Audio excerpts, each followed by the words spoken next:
Good afternoon, everyone. Today is May 22nd, 2023. This is a 3 p.m. hearing in the Committee on Civil Rights and Immigrant Advancement on dockets number 0928, 0930, 0935 through 0937, 0941, 0942, and 0959.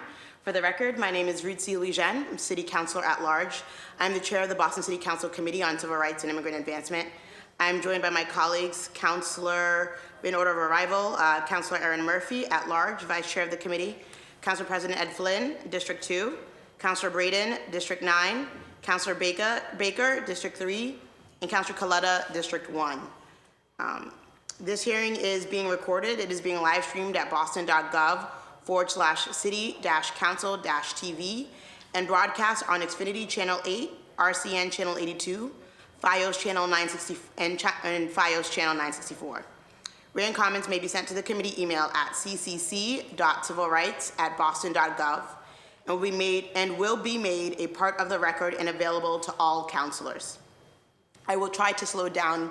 Is there translation happening? I believe if there's translation, I will try to be slower. I know that I talk too fast, so I will try to slow myself down. Public testimony will be taken during the hearing. If you wish to sign up for public testimony here in the chamber, please sign in on the sheet near the door. It's right there by the microphone. If you are looking to testify virtually, please email Shane Pack at shane.pack@boston.gov for the link, and your name will be added to the list. I stated which docket today's hearing is on, and we are here today in order to draw a new map. We are on a very tight deadline. Judge Saris ordered us to draw a new map in order to correct for a potential constitutional violation, and that's what we are here doing. If my colleagues are assent, I am going to ask that we waive any opening statement so that we can get right to work. Note too that we have been joined by Councilor Ricardo Arroyo for District 5. So we have pulled up on the map on this projector here where we left off on Friday. For those of you who need the District R link, that is districtr.org/plan/185241. For those of you who may not recall, the discussion at that point, we were talking about what would it look like to move certain districts, and we had gotten into a discussion here on the council about making sure that every city councilor was able to speak, especially on their district. And I want to make sure that everyone is able to speak on their district. This map here has is a map that meets the population requirements and has 8-1 and 9-1, which became a topic of discussion in District 3. So we have 8-1 and 9-1 here in District 3, and we have meeting population deviation. I want to make sure that I give City Council President Ed Flynn the opportunity to speak on 8-1 and 9-1 now. So President Flynn, if you have any comments, you now have the floor. Thank you, Madam Chair. And Councilor Louis-Jean, thank you for your leadership and professionalism in bringing us together during this challenging time. I also want to thank the Vice Chair, Councilor Murphy. I also want to acknowledge the leadership of Mayor Wu as well. I have spoken before about the importance of public housing. In my opinion, it's the backbone of District 2. And as I have said many times, public housing development should be united in one district. We have more in common with each other than issues that divide us. In the public housing developments in South Boston especially are a critical part of the neighborhood as well. I said last Friday, government and politics is about compromise. It's about giving a little and taking a little and doing what's best for the city and the residents of the city. I'm also proud to represent District 2, one of the most diverse districts, and a critical part of that area, of that district, is 8-1 and 9-1, which is the south end probably two of the most diverse precincts in the city. It includes Villa Victoria, it includes West Dedham Street, which has a large BHA development in it. It's connected through the Blackstone School, and across the street is the Cathedral Public Housing Development, BHA, Blakely Apartments. In and around that area too are some Asian residential developments as well, housing as well. I think this would be an important part of District 2. 8 and 1, in my opinion, and 9-1 should be part of District 2. So I'm respectfully asking, Madam Chair, that 8-1 and 9-1 be added to District 2. Again, I want to say thank you to you, Councilor Louis-Jean, for bringing us together and for listening to residents and listening to our colleagues. I also want to acknowledge some of my constituents that are here as well, from Chinatown, from the south end. So I want to welcome my constituents that are here and have reached out to me, but I'm honored to represent them and represent a large immigrant community in Boston. Thank you, Madam Chair. Thank you, Mr. President. Thank you for your leadership and for the work that you've done in your district on behalf of everyone, including the diverse Chinatown community and, of course, public housing residents. So I am going to take us back to where we were a bit on Friday.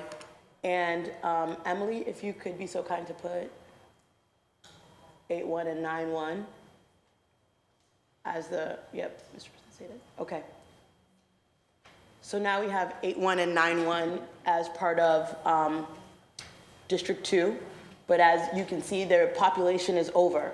The ideal population is 75,000, a little over 75,000 for each district. Once we put 8-1 and 9-1 in District 2, we have a population issue that we have to deal with. And so we have to see if there's another district that could take the population, some population from D2. Emily, if you could zoom in just a bit. Okay. If we could look at putting, so from Friday, we had 316 in District 3, but what if we added 315?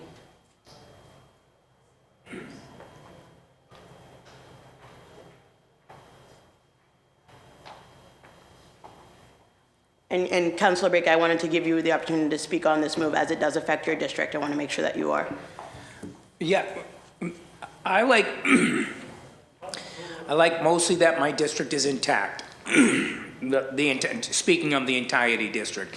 So having to grow up that way, I'm okay growing as long as what was in place for me remains in place, meaning our districts that we had for the 10 years. So 316, 315, if that works, am I still underpopulated? No.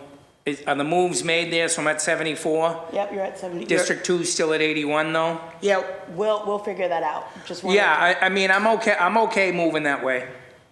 Okay, Or can be okay moving that way if it helps. okay, thank you. And so District 2 is still overpopulated. If we go over to 4, let's see, what would be helpful here? Is it 4-6? Can't see. Yeah. Yeah, yep, okay. 4-6 is a district that borders Councilor Box District and District 8 and District 7. Yeah. So if we turn that, let's see if we could give it to District 7. Yep. Awesome. Madam Chair, Councilor Baker, you now have the floor. point of interest, so I have, if 75,000 is the number that we're looking for, and there's a 5% deviation, just to get it on the record, it's somewhere around low point being around 71,250. Am I right there? And then the high would be about 78,750. Yep. So that's somewhere in a high and low is okay, thank you. Exactly. And I should, I want to make sure that any of my other council colleagues, if anyone else has anything okay. I also wanted to read into the record an absence letter that we have from Councilor Tanya Fernandez-Anderson. It says, "Dear Councilor Louis Jean and council colleagues, I regrettably will not be able to attend the working session this afternoon as an urgent personal matter has come up that I must attend to. I understand that we are under a tight deadline to propose a new map, thus I respectfully submit the following. In order to keep Roxbury's neighborhoods intact," it says intact, but I think she means intact. "I understand there's a proposal to add 4-6 to District 7, which will aid in maintaining the population balance. This may have the positive impact of decreasing the number of councilors representing the Fenway area. Thank you for your understanding. A representative from my staff will be in attendance and will be following up with me. I will be sure to review the meeting minutes and recording, and I ask you to please read this matter into the public record. I look forward to the working session tomorrow afternoon." It's a public hearing, and that's from Tanya Fernandez-Anderson, City Council for District 7. For the record, we have been joined by Councilor Lara from District 6. I want to give my colleagues, if they have any opportunity, if they have any desire to speak on any of the issues at hand, that they do so at the moment. So District 7, in her letter, she was okay with that last move you just made, 4-6? Yep. Okay. Okay. Because on Friday we had a number of folks signed up for public testimony, I want to make sure that we prioritize them in this discussion and that we give the public an opportunity to offer testimony. So if there are folks, Shane, if you have a list.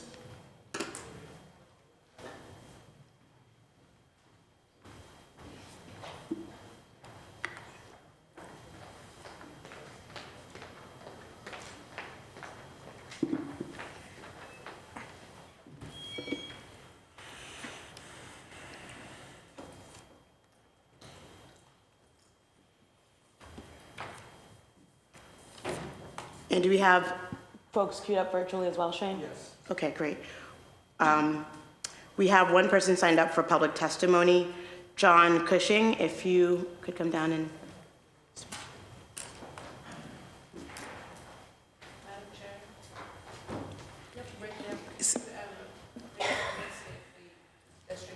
Number, I seem to not be able to get in the right. The district or plan number that we're working off of is the one that we left off with on Friday. Yeah. That's 185241. 241, thank you. And yeah, Shane included it in the email today about the hearing. Councilor Coletta, you have the floor. Sorry, John, just apologies as we get some things. Apologies. So just to clarify, because I am working in real time off of a map too, so to clarify the moves that just happened, 9-1 and 8-1 went to District 2, and then 3-15 went to District 3. Is that correct? Yes, because 316 was already in there from Friday. Okay, thank you. And then 4-6 went to District 7. Thank you. Apologies, John, you now have the floor. Thank you, Councilor. So I'll try to be brief, but three things as they relate to this. Number one, I would always be available. So I'm also the ward chairman of the Democratic Committee out there. So I would always be available. I know a lot about the maps and the streets, and I could tell you pretty much all the streets and maps in Ward 20 and Rosendale in general. But I'm here to talk as a Rosendale resident. So first off, Rosendale over the years, and I've been there for 35 years, so I've been there for 4 censuses. All 4 censuses, I've gotten a different state rep. So our state rep, my personal state rep has changed every time. And I know this is a city council hearing, but I just want to make the point that I've had to get a new state rep every census. And I hear this from people in Rosendale all the time. So the last city council redistricting, 1, 2, and 4, which all voted to St. Nectario's Church in Rosendale Square, and all but Fallon Field, Precinct 1 actually got moved into District 6, which at the time was Matt O'Malley's district. So the people that abutted the field had two separate councilors, which could be good in a, if more voices, more councilors, but it's tough, that not everybody's talking to the same people all the time. So that's one Rosendale thing. But historically, the people of Rosendale, it just feels like a constant change, and not in a good way, where we get broken up all the time, whether it be the state or federal. We get broken up for other people. So other people can be happy. They don't go after the other places in Southwest Boston like they do in Rosendale. So that's just like the Rosendale piece where, and people there feel that. I hear that all the time. That's not me talking. That's just people that live there consistently say that we get broken up so somebody else can be happy. So that's the Rosendale piece. Getting to the piece that I've been hearing about all weekend, which is the Precinct 8, which is on the West Roxbury line, but in Rosendale. I'm sorry, go ahead. Ward 20. I apologize, there's no back and forth between this discussion, so if you could please continue. Ward 20, Precinct 8, which is in Rosendale, and it's, for those that don't know, it would be straddling the Parkway down Belgrade Avenue, which is kind of connected to the square neighborhoods there, where I personally live too. The geography on that doesn't make sense. There's a parkway in between West Roxbury and Rosendale, and that parkway, pretty much the people that are on, I don't want to say our side, but on that side of the parkway, they're Rosendale. They're not West Roxbury residents. And the precincts, Ward 20 Precinct 8, 9, and 2, all come together there around that Mozart school kind of area. And to have another counselor, it would be tough for us again, just like the problem we have at Fallon Field. Now, our counselors worked well together at the Fallon Field thing. We got some things done there, but we don't feel like, a lot of people, I don't speak for everyone there, but most people I talk to don't want this division because we're always getting broken up. And I think that's it, in a nutshell, that's kind of our problem, that we're constantly getting broken up. We don't see it in West Roxbury. If they were going to take 2 precincts out of West Roxbury and move them, you'd probably have a room full of people here. And in Rosendale, again, last time that you did redistricting, we lost a precinct, which is a pretty populated precinct, by the way, and, it appears to be happening again. And I just want to state the geography. If you look at that map, and you look at a map like a Google map, that Precinct 8 is right in the neighborhood. There's literally a parkway that runs down that neighborhood. Yeah, it'll be Belgrade and West Roxbury Parkway. We actually have this map broken down into Google Maps, if that's helpful. Emily did it last week. When you look at the geography, it just, it just doesn't, it isolates the people in Precinct 8 from everyone. So if we were having a community meeting, say, they're not in our, they wouldn't be in our. Okay. Well, thank you for your testimony. I think Thank you very much, Council. Thank you, John. Shane, if you can queue up. We don't have anyone else signed up for public testimony. If you would like to sign up, is there currently a sheet over there? There's a sheet at the mic for public testimony if you would like to sign up for public testimony. We are now going to go to testimony that we have virtually.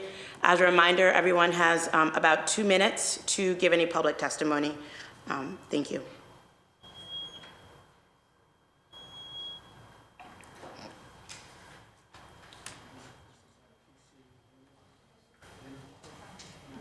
Is it in my, it's there, okay.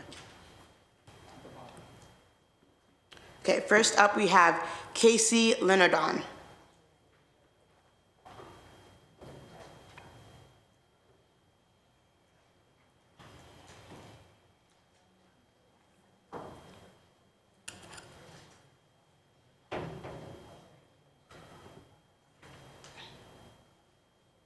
Casey, if you can hear us, you now have the floor. Yes, can you guys hear me? We can. Can you hear me? Yes, we can, Casey.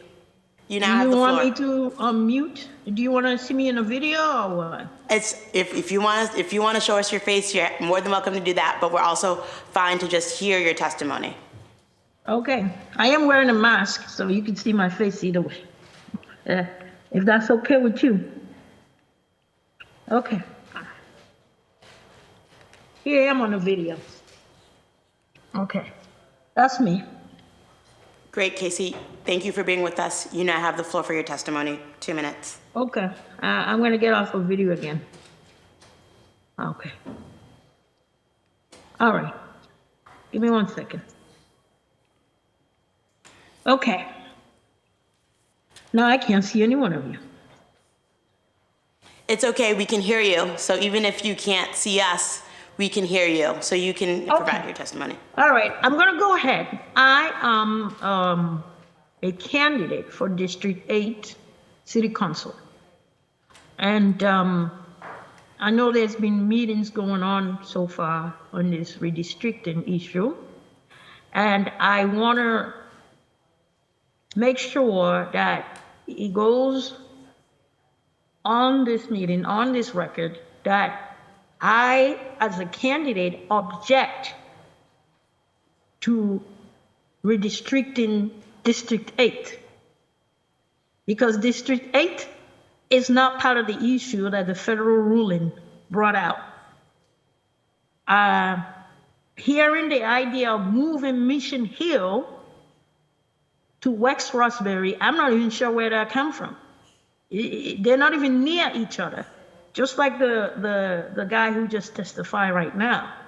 Mission Hill is in Roxbury. West Roxbury, you gotta cross many places to even get there.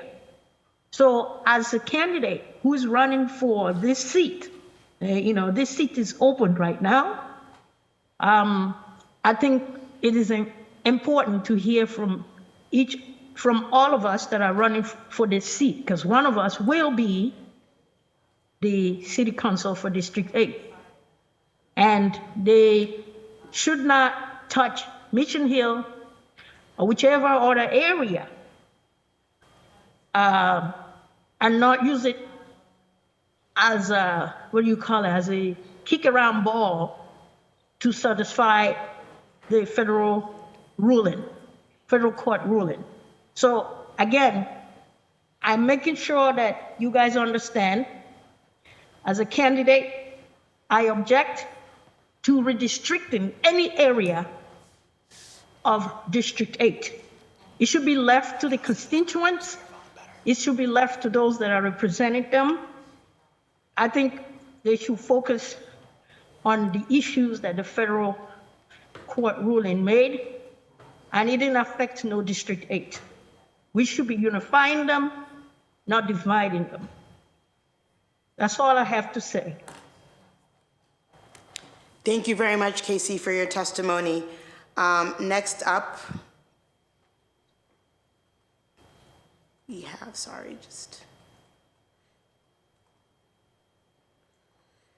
Next up is Montez Haywood. Montez, are you with us?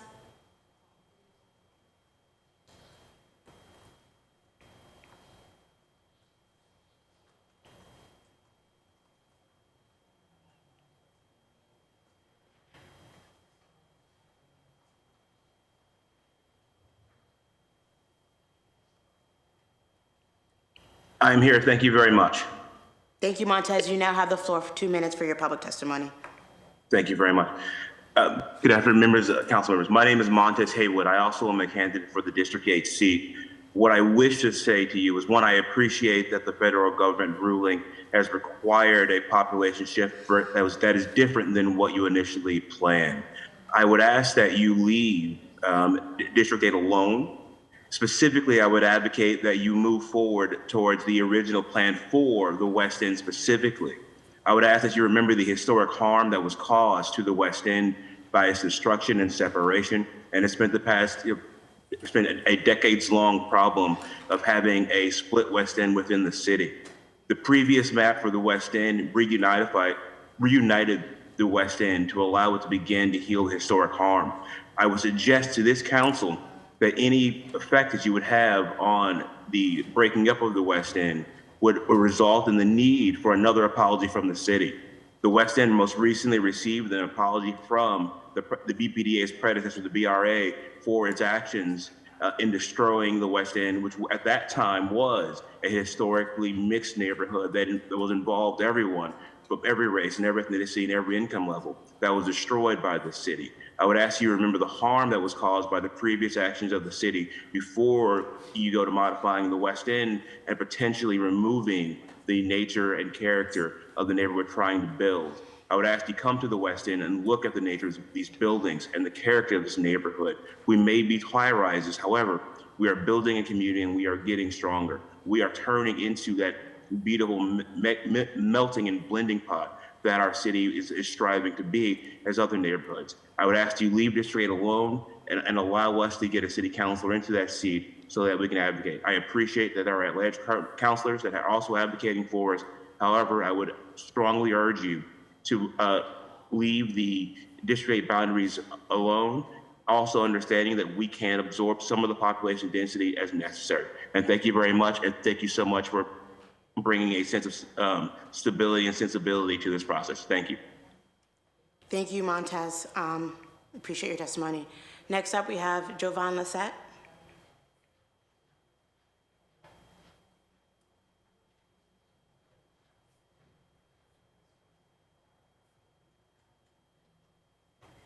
Jovan, you now have the floor. Thank you, Madam Chair. Thank you, Madam Vice Chair. I don't know why I'm showing two cameras, but I just want to say that I am a Mapping resident. I am many voters in my immediate area who I have spoken to the last few days in following this redistrict map issue. The voter balance, we have spoken the last few days and appreciate the voting balance and representation that it provides to longstanding Mattapan constituents. By the way, what I'm talking about, I'm sorry, I'm trying to read from this, but I'm not going to read from it. In short, I'm on here stating that we support Councilor City Vusi Lujan's proposed map. Are the three maps that's currently in play: the mayor's map, Councilor Lujan's map, and Councilor Laura's map. Any new changes that have been made after the weekend, I don't know, but I live in District 1714, and 1714 has a partnership with 1713, the boot, what you're calling the boot. If I remember correctly, Councilor Lujan keeps the boot as part of District 3. I like that. Myself and some other folks in the area were talking, and we like that because that allows us to have the Lower Mills / Mattapan area, this part of Mattapan, to have like 3 city councilors. We get representation from District 5.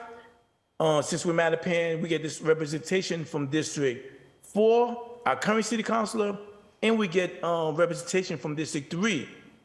We love that. If folks vote, you will always be able to get the representation that you need from your city councilors. So on behalf of the many people I've spoken to the past couple of days, I didn't even want to get involved in this issue, but some folks don't have the time in their schedule to come in and speak. So I said, let me take the time and come in today. First of all, many of us would just love for this to take time so more people in the public can have a say. But if you have to vote on the 3 maps, we choose Councilor Lujan's map. That's that I want to say for the record. Again, my name is Jovan Lissette, United States Marine Corps veteran, an attorney, somebody who lived in Mapping for over 50 years. Thank you for your time. Appreciate y'all. Thank you, Jovan. And fun fact, I grew up on the street where Jovan lives. So next up is in Mattapan. Yeah. Next up is Jennifer Johnson. Jennifer, if you're here, you now have the floor.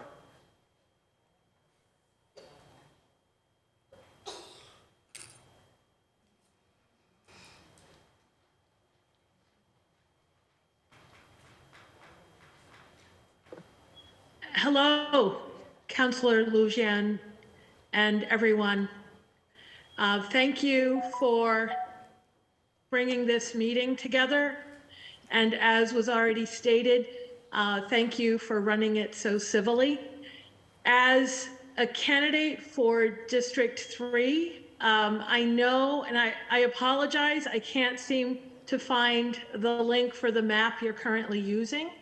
I know that there had been some discussion at some point about moving my ward and precinct that I have lived in for 17 years out of District 3 into District 4.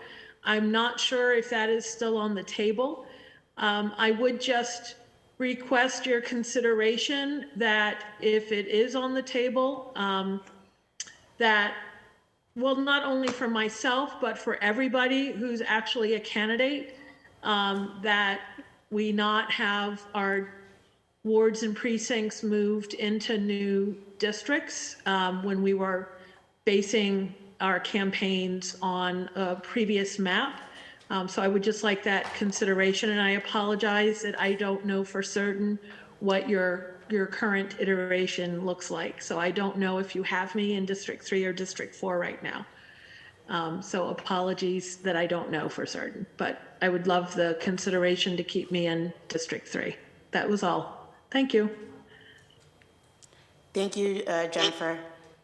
Next up is Donald Q.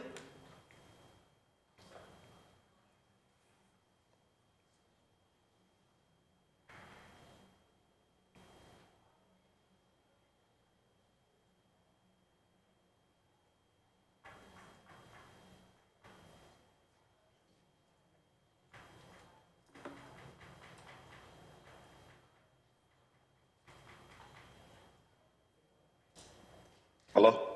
Hi, Donald. We can hear you. You now Okay, have the how you floor. doing? 2 minutes for public testimony. Hi, thank you for allowing me to testify. I'm a resident of Mattapan. I support Councilor Ruthie's map because it clearly identifies the borders and boundaries that have been in D4. 1414 and 1405 used to be in District 4. These neighborhoods share the same interests as neighborhoods in D4. Her map speaks to the principle of redistricting process. And thank you. Thank you, Donald. Next up, we have Omar Reed.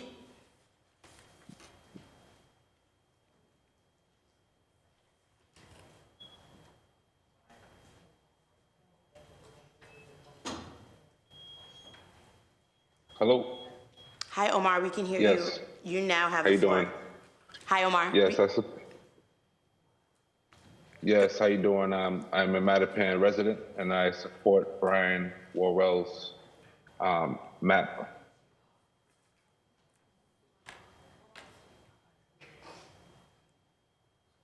Thank you. Thank you for your testimony. Next up, we have Stephen Bennett.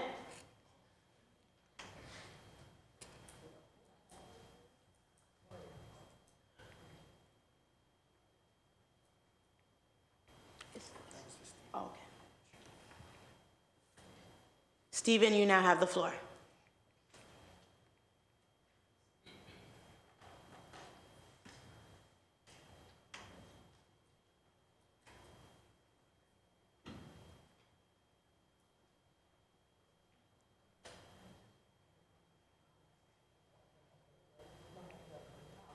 Stephen, can you hear us? Oh, hi. Sorry, I was on mute. Sorry. Hi, how you guys doing today? You guys doing a beautiful day. Hello? Maybe you could hear me? Thank you, Stephen. It is a beautiful day. You now have the floor for 2 minutes for public testimony. Okay, I just want to say I support Councilor Rudy Mop. I think our community share the same views and just bringing the community a little bit closer. And I do support your map that you have stated. I had to review it, look at it, and it does make sense to me as a resident of Mattapan. So I just want to say that and thank you. Thank you, Stephen. Next up is France Neff. France, you now have the floor.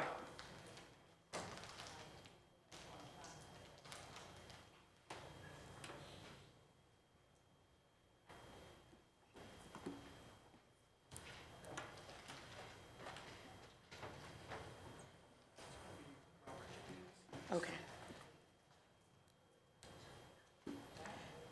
Next up, we have Robert Jenkins.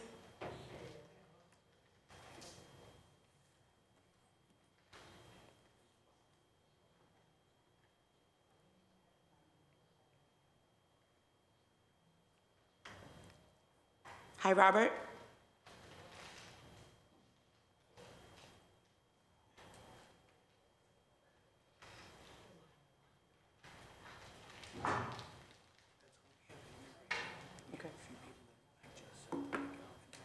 Oh, good afternoon. How are you? Thank you, City Councilors, for the time. Can you hear me, please? Yes, we can hear you just fine, Robert. You now have the Yes, floor my for name is... 2 minutes for public testimony. Yes, I'm used to this. Thank you very much, Councilor. I am a 55-year resident of Mattapan. I've been voting ever since I was 18 years old. And I support Councilor Longines' proposal for the redistricting of the maps. I think it basically is the right way to go on equity. I just want to like to point out that, in my opinion, that you should have added more, wards and precincts out of District 4, from District 5 to District 4. When we look at the numbers, 70% of District 5 is of a very diverse backgrounds. But again, I would have liked to have seen down the future in regards to how do people vote in District 4 and 5. But other than that, I support your map and the explanation of it. So I want to thank you for that. Thank you, Robert. Appreciate your testimony. Shane, do we have anyone else on here virtually for public testimony?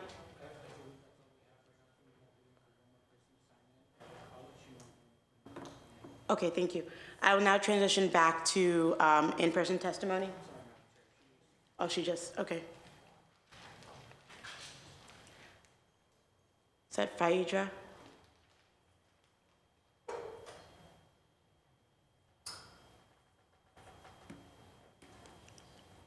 Hello? Hi, Phaedra. You now have the floor for 2 minutes for public testimony. Hi, my name is Phaedra, and I wanted to say that we support Councilor Bootsy's map because identify borders and boundaries. Historically, 14-14 and 14-05 have been in the District 4. So those neighborhoods pretty much share the same interests as those in District 4. So that really speaks to the principle of the redistricting. Thank you, Phaedra. Appreciate your testimony. We will now transition to in-person testimony, and the Vice Chair, Erin Murphy, will be taking. So, Fiona, are you here? Thank you. Just state your name and affiliation, and you have 2 minutes for your testimony. Thank you. Good afternoon, everyone. My name is Fiona Yu, and I'm testifying on behalf of CPA. We feel it is important to keep historical underrepresented community of interest together, including the following precinct together. Keep 8-1 and 9-1 in District 2. Keep 14 in District 5. Keep Ward 17 together in District 4. Keep Little Saigon, that means 16-2 and 16-3 in District 3. Thank you. Thank you, Fiona. Is there anyone else here who would like to make public testimony? That is the last person that we have signed up, so we can go back to councilors at that point if there's no one here. Do any of my colleagues want to start or make any comments? Councilor Lara? Thank you, Councilor Murphy. I just wanted to talk a little bit about what is happening here in Ward 20, particularly in my district with 28 and 21. There are a couple of things, and mostly that I've heard in public testimony, and one I share the concerns about Rosendale. Now, Rosendale has had a long history of being split between multiple districts, as has the South End. We have more neighborhoods than we do districts, so obviously every neighborhood cannot be made whole. But in the map that we're currently looking at, first, to clarify, 28 is partially partially West Roxbury and also Rosendale, right? Same thing with 21. It is also partially West Roxbury and partially Rosendale. So one, moving either 28 or 21 into District 5 in this map does not make Rosendale more whole because this map has Rosendale split in between 3 districts instead of 2. And it then bifurcates West Roxbury and puts West Roxbury parts of 20 into District 5 instead of having it whole in District 6. Leaving 28 and 21 into District 6 also moves the majority of the Ward 20 precincts into District 6. And so although I share the concern about Rosendale being broken up, this map, different than my map, the map that I submitted actually presented Rosendale in only 2 districts instead of 3. This map presents it in 3 right now, and in addition to further splitting Rosendale, having it in 3 districts, it also takes a precinct that has West Roxbury in it. And so this is absolutely not effective in keeping anybody together. West Roxbury is not together, Rosendale is still split up in 3 districts. And so I'm hearing public testimony, and I'm also hearing from folks in West Roxbury. We received a letter of support, and the committee received a letter of support from Larry Costello, who is the president of the West Roxbury Neighborhood Council, advocating for keeping West Roxbury in 1 district. We also received a letter from Rachel Polliner at West Roxbury Rosendale Progressives today, also advocating for keeping West Roxbury whole. If we're following the traditional principles of redistricting, we are looking at maintaining neighborhoods that have historically been together without splitting up other communities. So on top of that, population-wise, we were directed to look at the constitutional violation that was between how the lines were drawn in District 3 and District 4 and to correct for the overpopulation in District 2.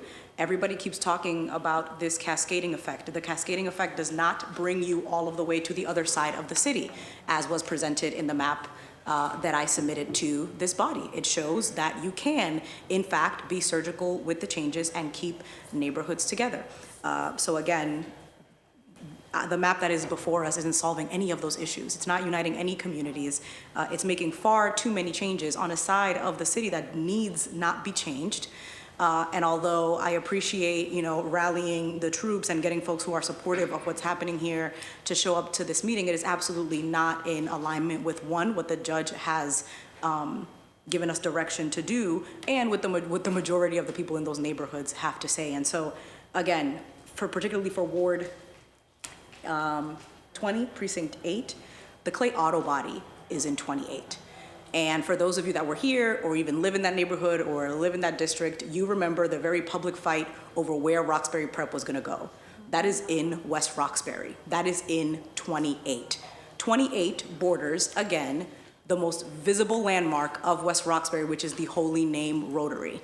Now, do you want to say that Rosendale is also in that precinct? Yes, absolutely it is, but so is West Roxbury. So when given the opportunity to unite 1 full neighborhood in 1 district and bring Rosendale more together by giving it only 2 city councilors instead of 3, there is absolutely no reason why we shouldn't take it, other than people have personal underlying agendas. And if that is what is in play here, then we're absolutely not at all in compliance with the judge's ruling. And so I really want us to have a real conversation about 21 and 28.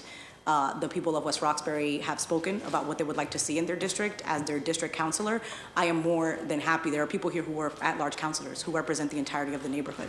And so if you want to go and split up West Roxbury, then I invite you to come down to District 6 and tell them that that's what you're trying to do. Thank you, Councilor Lara. Councilor Mejia, you now have the floor. Thank you, Chair, and thank you to my colleague, Councilor Lara, for really laying things out. I am just curious. It would be helpful for me and those who follow me to understand the reasoning and the behind the scenes maneuverings that are happening. to have this discussion and what you're presenting so that people can understand what are the intentions if, you know, if we've been asked to focus on certain districts to address the court rulings. I'm just curious as to why we're going outside of that space to get to the exercise. Can you help us understand? Yep, thank you, Counselor. So the judge found a potential constitutional violation in Districts 3 and 4 in terms of how those lines were drawn. And so we are to correct for that. There is no place where it says, this is our starting point, we must start from here, we must start from X, we must start from Y. I offered a map that had the least number of changes to both the baseline map and to the enacted map. And so that was a starting point. But as you see, our map has evolved from that because it takes into account everyone, all members of the Boston City Council, for what their vision of the map would be.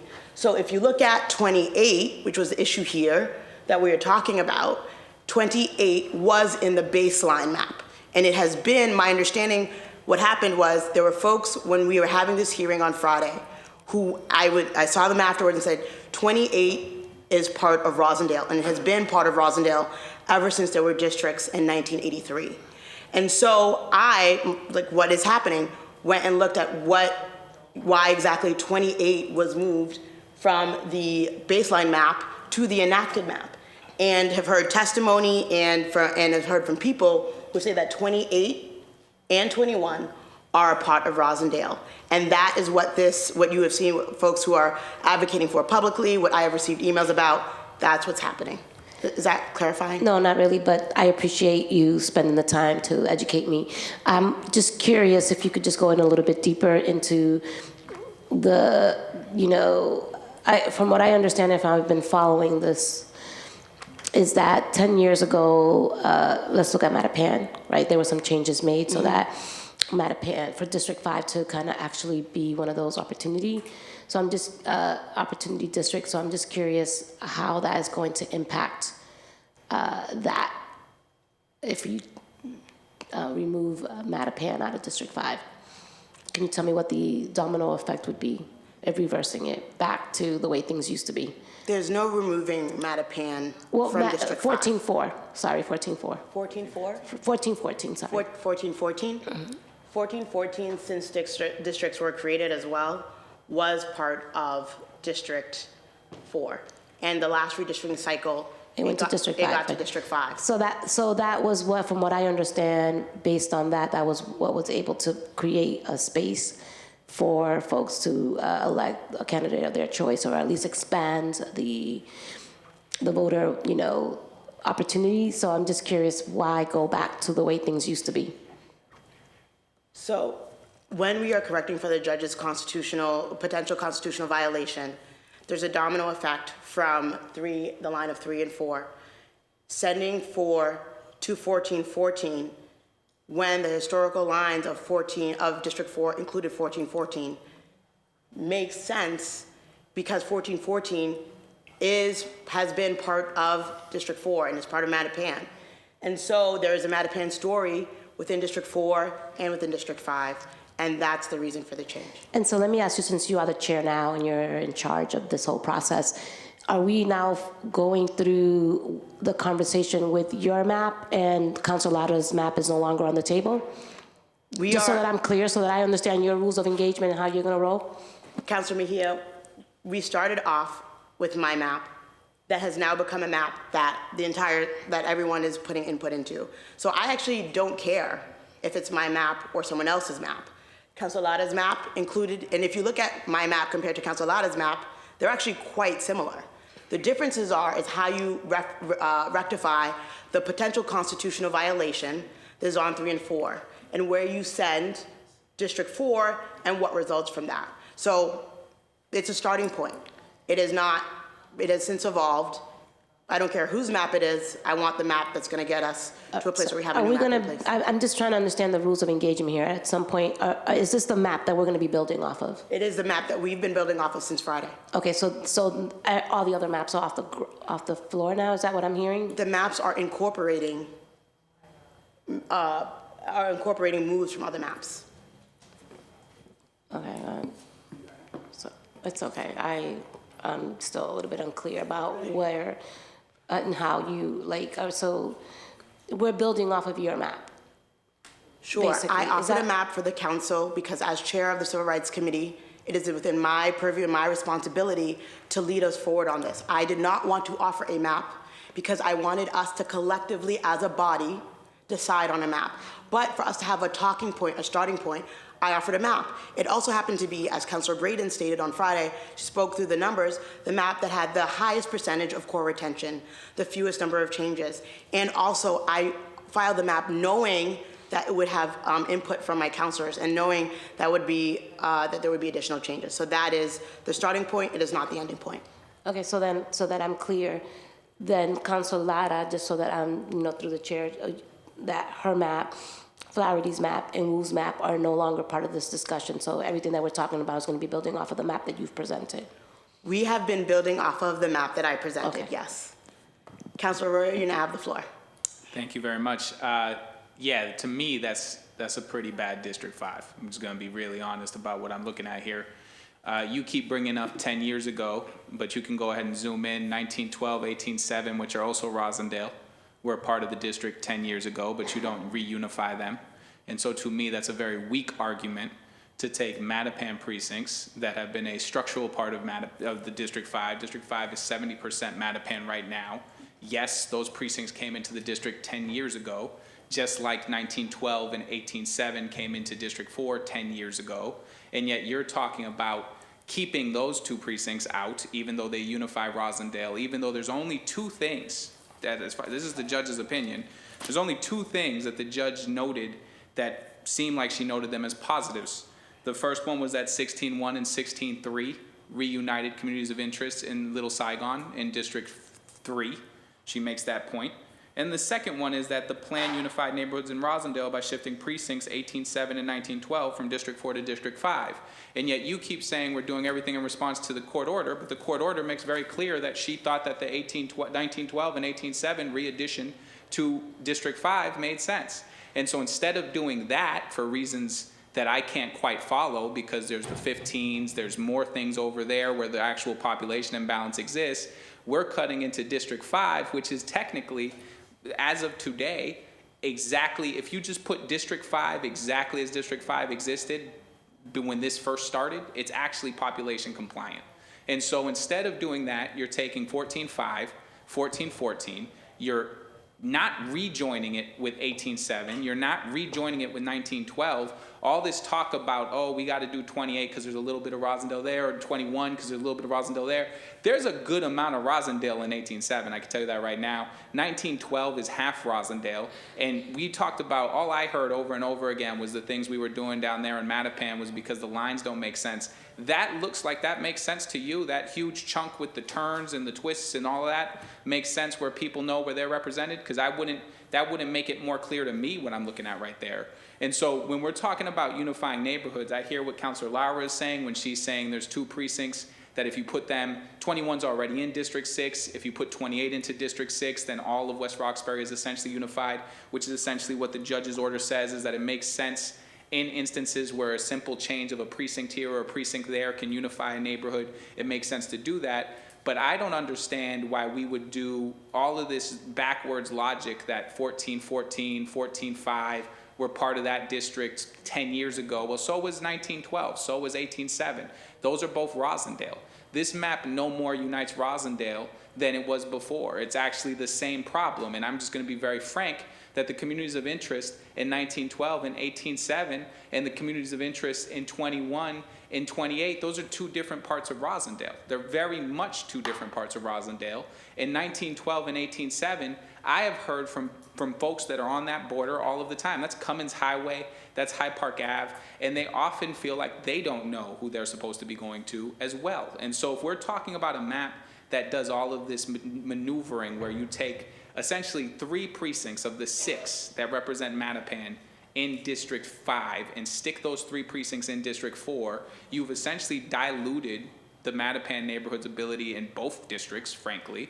And then in Roslindale, you haven't reunified them even a little bit, because 1912 and 1807 aren't in that equation. They're not even part of this, even though those are very much Roslindale precincts. And so this map, and what I'm trying to figure out, because we keep saying court order, court order, court order, the judge liked 1912 and 1807 being in District 5, so why wouldn't we start from that building block? And then we don't talk at all about the 15s or any of those other ones, even though those exist up there.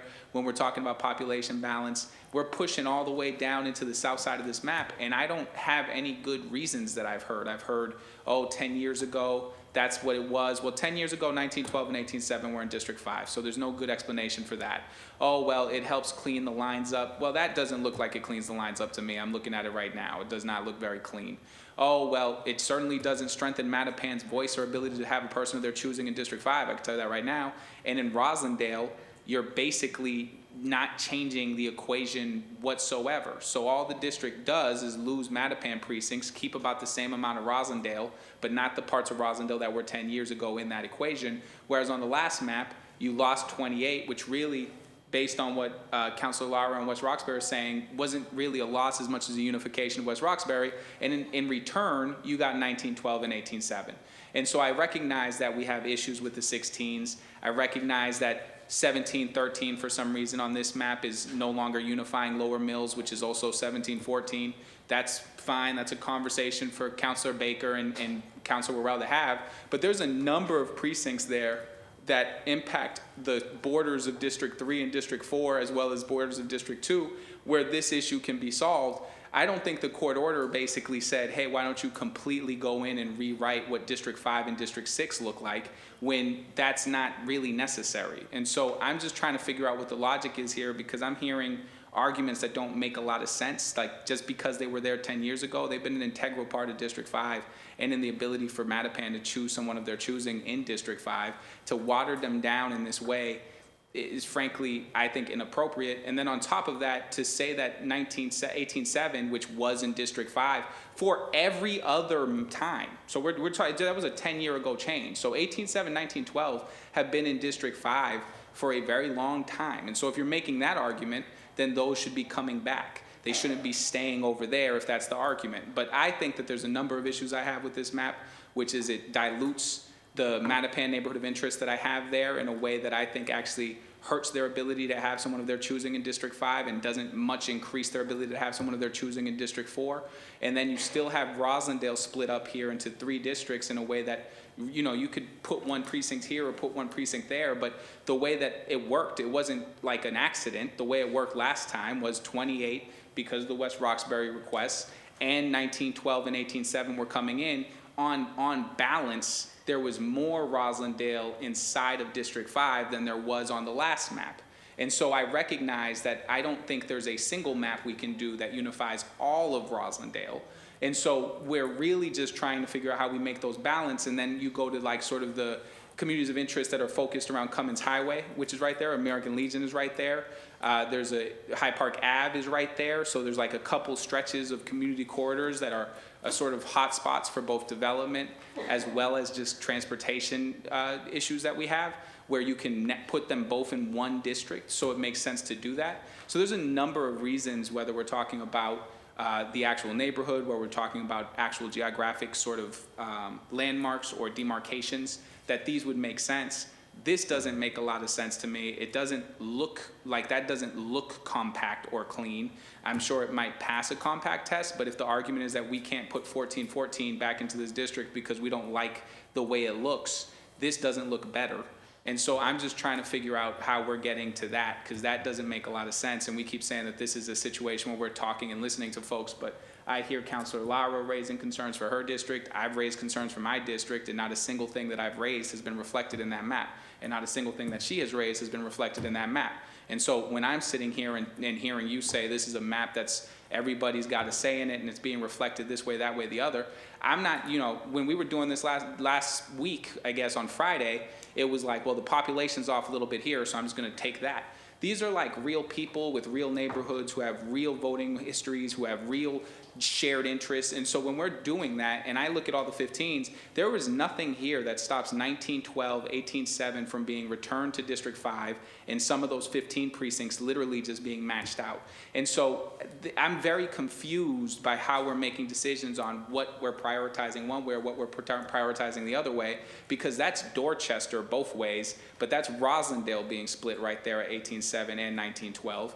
And so those are the kinds of thoughts, like, if I basically, when I'm hearing arguments, if the arguments can be debunked just on the other side, it doesn't make sense to me that we're going that way. And so I would just ask respectfully that we continue to work on this in a way where District 5 doesn't look like that, because right now that doesn't look particularly good.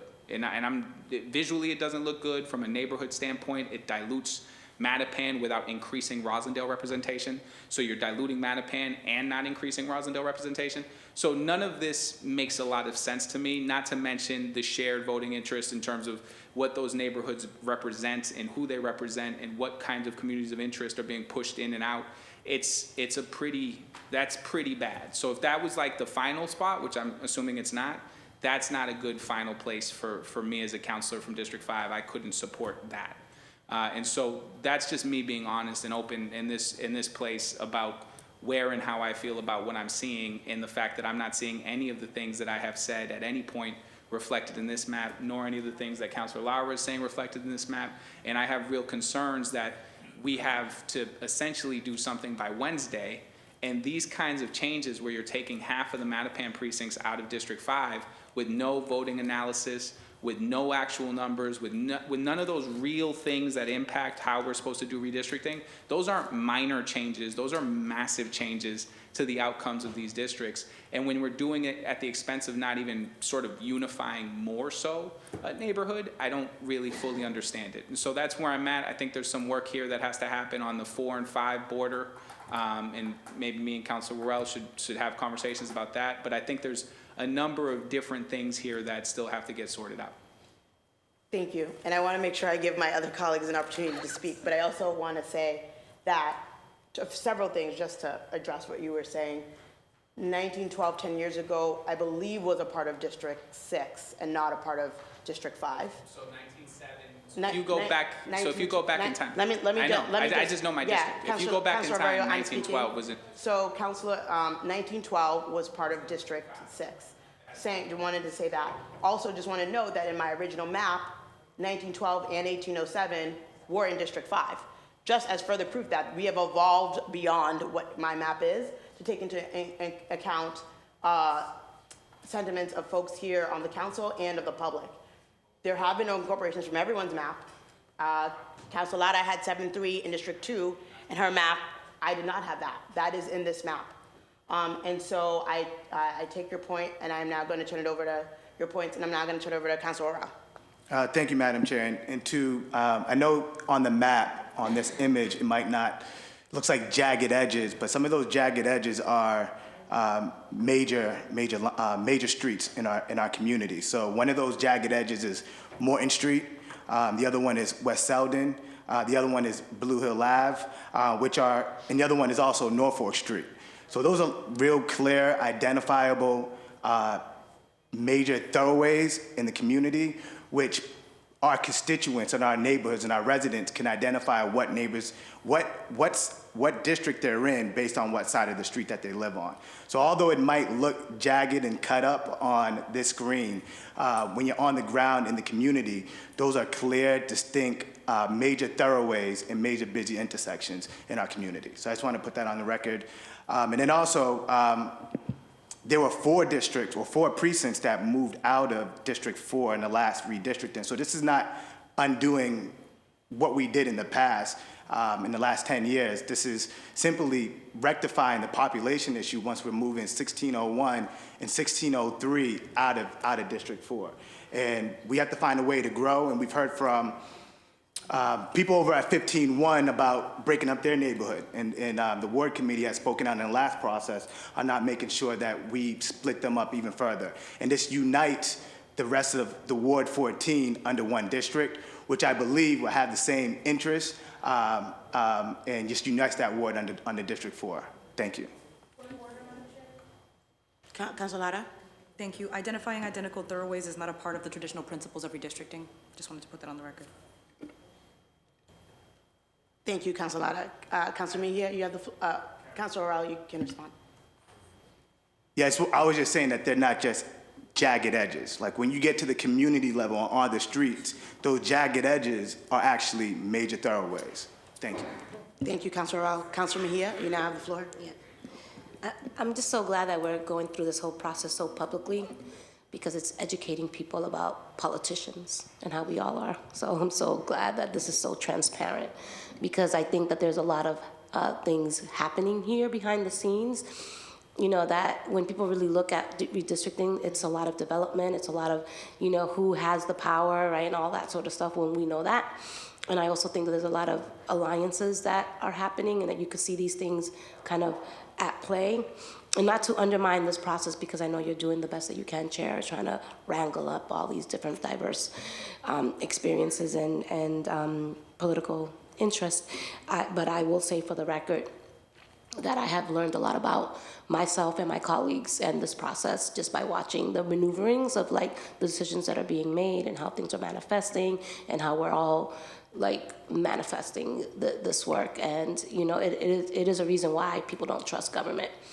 And I am really hopeful that we're going to get to where we need to be by putting the work ahead of politics and ahead above personalities and above political favors and all that sort of stuff, because this is something that's going to impact our people for the next 10 years. And I am hopeful that my colleagues are moving with the best interest of what this exercise is about, and that's the people. Thank you, Councilor. As I've stated repeatedly, I think redistricting is one of the hardest things that a legislative body has to do. And if it were up to me, it would be done by an independent redistricting commission to ensure that we are always centering the voters and not our own self-interest. Oftentimes, it is really hard for members of the public to follow when it is about the voters and when it is about the electeds. And that is the problem with redistricting. As a lawyer who's worked on these cases, I saw it front and center and believe that this work needs to be done independently, which is why I believe when I first took over as chair, I stated, I support H.R. 1, the bill before Congress, that would make independent redistricting the way to go around the country. Thank you. Councilor Arroyo, you now have the floor. Thank you. I would just note that when we're talking about ward committees, right, like I don't have all of 18 in this map. There's literally one precinct right there. It's 18-1. You can stick that in there. I have all of the Ward 18s. If we're going to pretend that ward committees are a community of interest, then Ward 18-1 should be coming into District 5, and 18-7 can come over too under that kind of logic. Plus, I have more 19s than District 4. So it doesn't make sense to make communities of interest that aren't really communities of interest. The ward committees by themselves are not a community of interest, and we have a situation here where 1912 would make more sense in District 5 due to the committees, the ward committees, if that's the logic we're using. 18-1 and 18-7 make more sense in Ward 5, District 5, based on that logic, because then all of the 18s are within District 5. And so that's not really what we're doing. And since that's not really what we're doing, we should be making sure that we're not diluting an actual community of interest, which is Mattapan, and an actual neighborhood's ability to make a selection in District 5. And this map would absolutely do that. You cannot convince me this map would not harm the ability for Mattapan to make an actual impact in a candidate of their choosing and select a candidate of their choosing in District 5. They're going from, in this map, there's somewhere around, so in the regular baseline, 70% of Mattapan is in District 5. That's about, I don't have it right in front of me, but it's about 15,000 people because Mattapan's population is about 22,000. In District 4, you have about 7,000. It's like 6,900.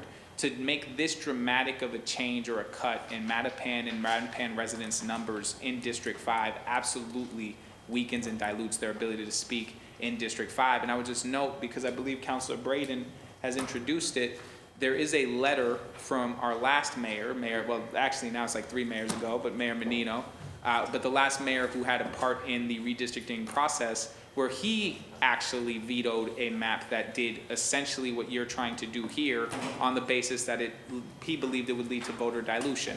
And so that letter, I believe, is on the record. Perhaps Councilor Braden can speak to that letter because she's the one who brought it into the record in terms of reintroducing all of the things that previous redistrictings have had. But this isn't a new conversation, and this does undo the work of the past council in terms of the decisions they were making around District 5. It absolutely does that. It absolutely weakens the ability for Mattapan to have a say in District 5, and it does so at the expense of neighborhoods in 1912 and 1807, which are frankly share many interests. 1807 and 1912 share quite a bit of their interests with 1821. That is the same area. Crane's Ledge, for instance, is in District 5.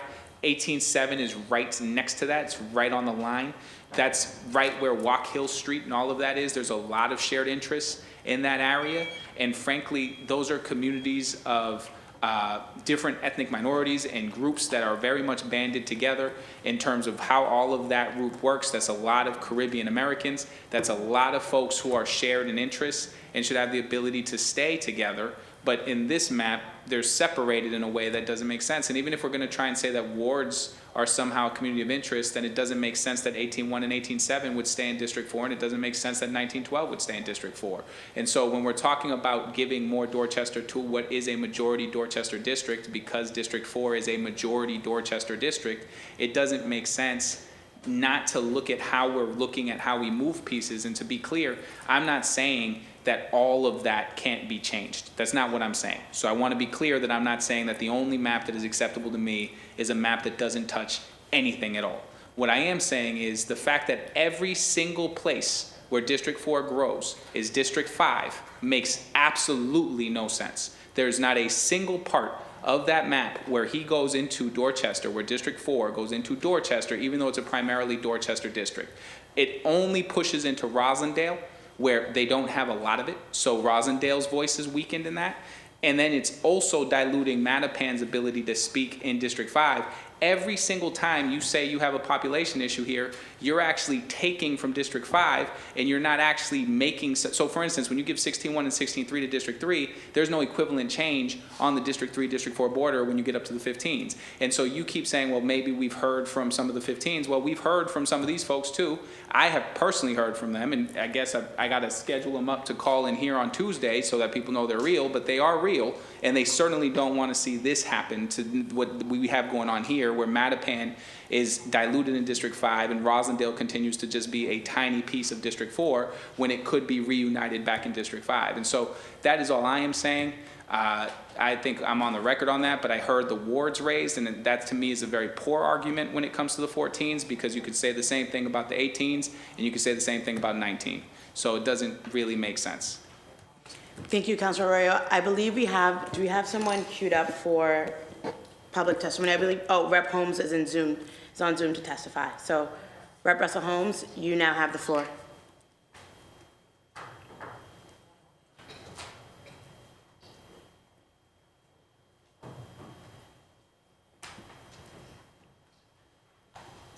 Thank you. I've been listening. Okay.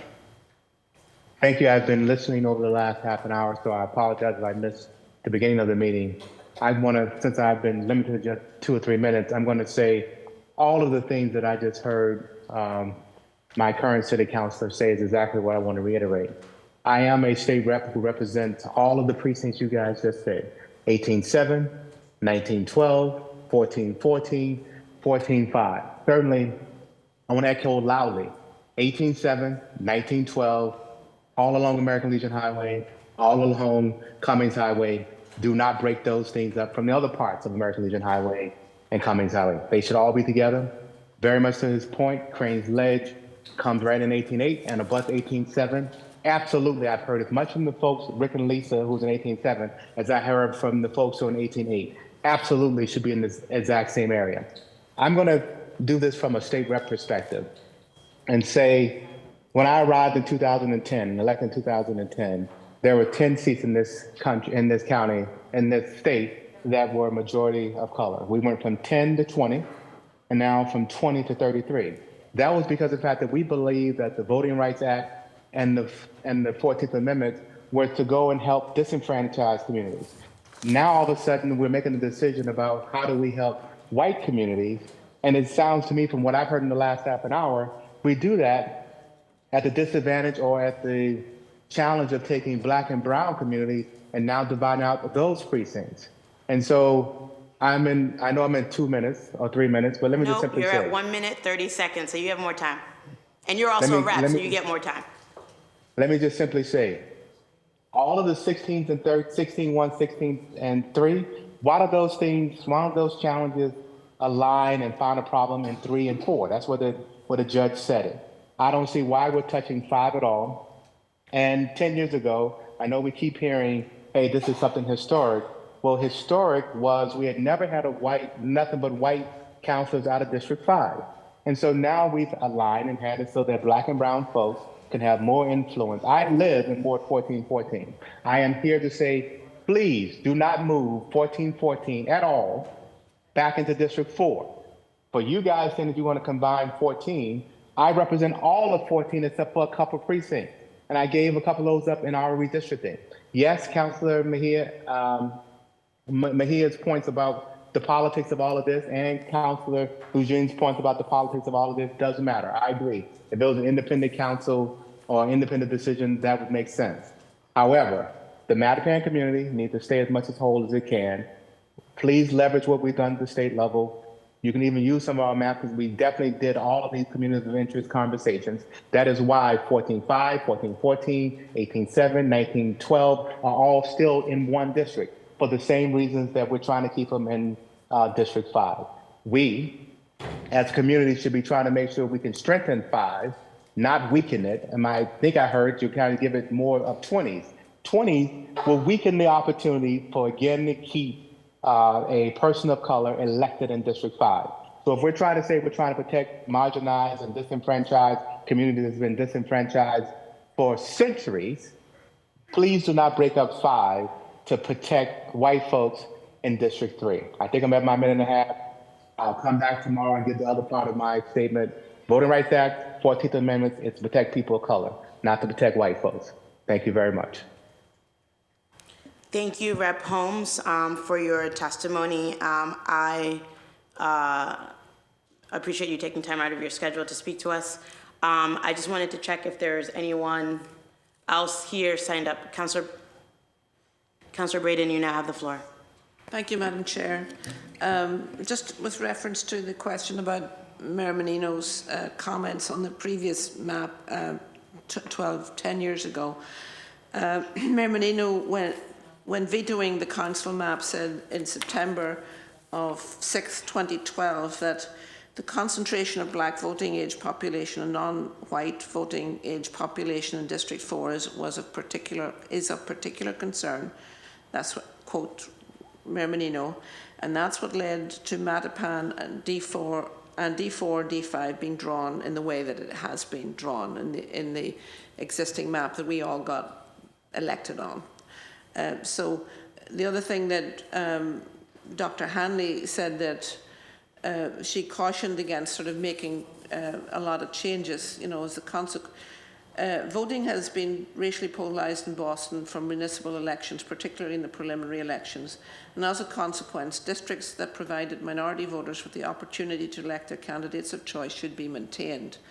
However, because Black, Hispanic, and Asian voters do not necessarily support in the current plan, Districts 4 and 7 provide Black voters with the opportunity to elect their preferred candidates. District 5 has been successful in electing an Hispanic preferred candidate, albeit only because that candidate garnered some support from white voters and to a lesser degree Black voters.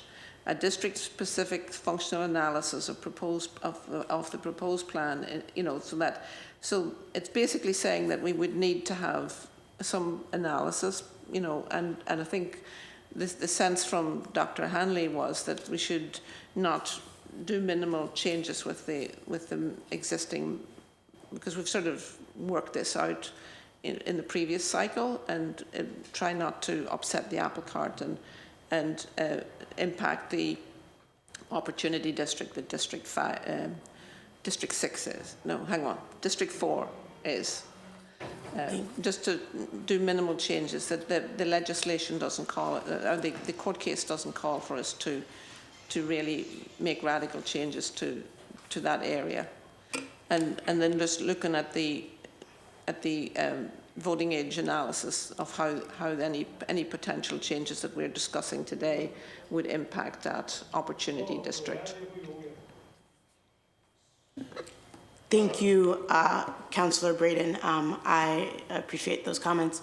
Trying to see if, do we have anyone else in the Zoom waiting room or signed up to testify? Okay. Okay. Thank you, Shane. I am for this moment going to take a brief recess of about 5 minutes. So it is 10 minutes. It is 4:38. At 4:48, we will resume. Thank you.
In session. Thank you. Apologies, the recess took a little bit longer than anticipated. Want to open up the floor to my colleagues if they have any statements or anything that they would like to put on the record. Councilor Tanya Fernandez-Anderson, you now have the floor. Thank you, Councilor Lujan. I can't see the map with the precincts because these glasses are horrible. So please forgive me. I did have to, I apologize. I was struggling with my asthma this morning, and then something urgent came up, and wanted to be here on record to correct a couple of things. So I was home watching, and then I got, of course, 1,000 calls about this. The very top precinct, 4-6, I know that on record, my office sent you a letter of absence stating that I know this was going to be a proposal, and that I was okay with balancing or helping creating the balance, helping to balance the population.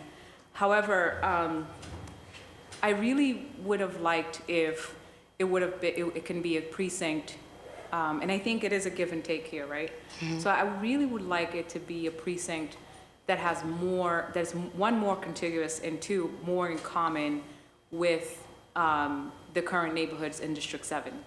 So 4-6, if I'm not mistaken, goes up to Back Bay and the Copley. Please, thank you.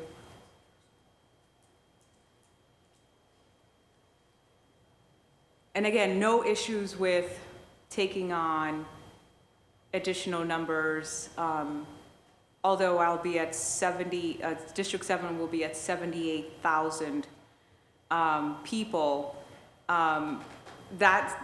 That's less of the problem, right? Because we have to make it work, right? That's less of a problem.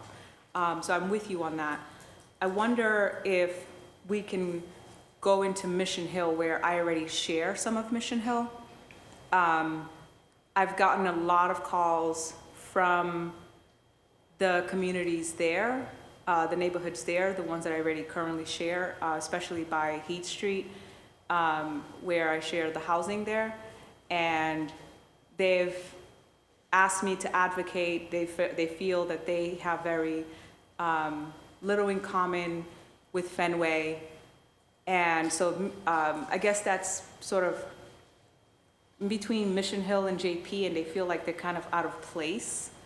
And so there are several communities there, at least the projects up on the hill where I used to live on Parker Hill Ave, and around those parts where people feel that they have more in common with across the street from Columbus Ave than they do with Fenway. And so, with all due respect to my previous colleague or the previous counselor to District 8, I've heard a lot of advocacy around just not being heard, even with this quick campaign that's going on now, currently, having the time. I mean, we all know how it is. I want to extend grace to Sharon, who's running in D8, having the time to be able to touch as many people as possible. We know that it's impossible. So that would take time to grow and to organize and to build out civic engagement.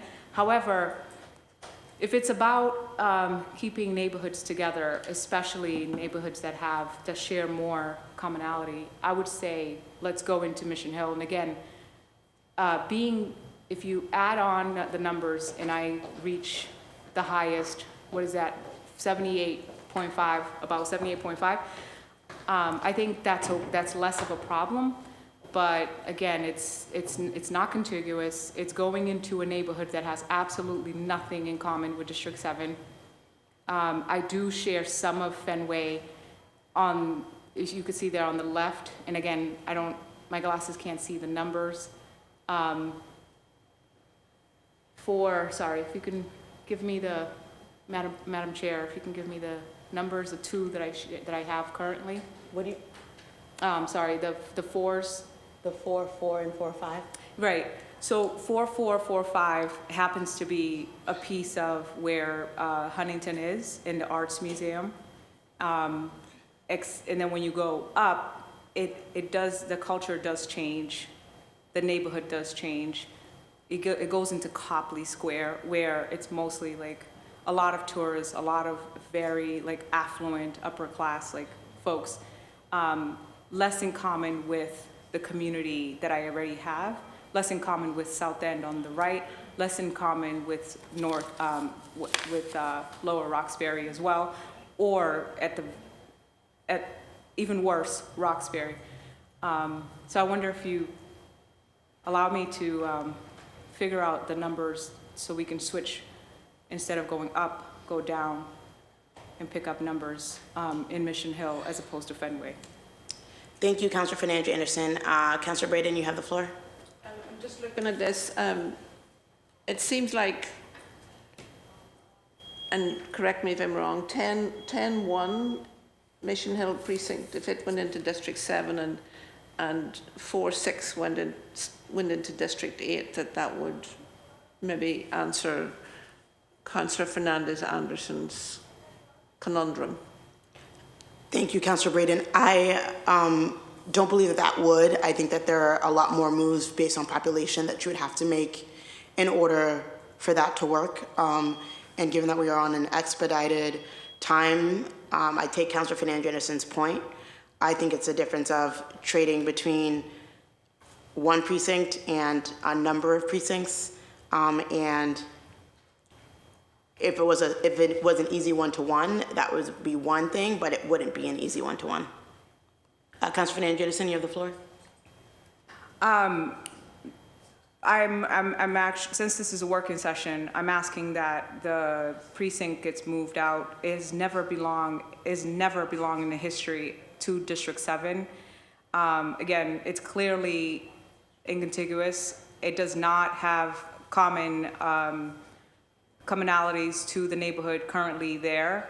If you proceed into Copley and those areas, it is not, again, going to have anything in common with South End or what I have. You can see there that the borderline too is a tiny piece of, and I don't know what that street is. So it picks up a tiny piece on the left of Huntington Ave, and then it stops right before Whole Foods. So it's almost disconnected. It's almost like, okay, where do we put this? We're just who can get numbers? So I want to, can you move the piece so I can see what it would do to Fenway, where it belongs, where it always belonged historically. Why gain a new precinct when I don't need to gain anything, or District 7 doesn't need to gain anything? But also, may I see what it would do to the numbers if you move it back where it belongs, or where it was already historically? Emily, if you make 4-6, it was with Councilor Bach. Well, we can do both. Okay, first do it to Flynn, it was in District 2. Let me just make sure. In the baseline map, it was in District 8. So if you could put it in District 8. Population issue. And then if you want to put it in District 2,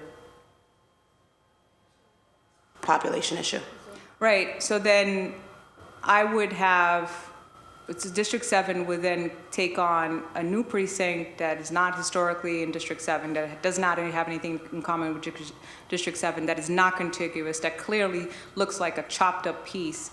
But it would take me up to 78,000 people, almost 78,500 people, more than anyone else, more than any district. District 7 already currently a district that has historically next to District 4, the most disenfranchised district, would then take on an affluent district that has absolutely nothing in common with District 7, to add on to already the arduous constituent service. I hear from my colleagues, I hear it all the time, when you run, everyone will tell you that District 7 has the most challenging and the most calls, high numbers. 311 will tell you, I saw the data in Boston.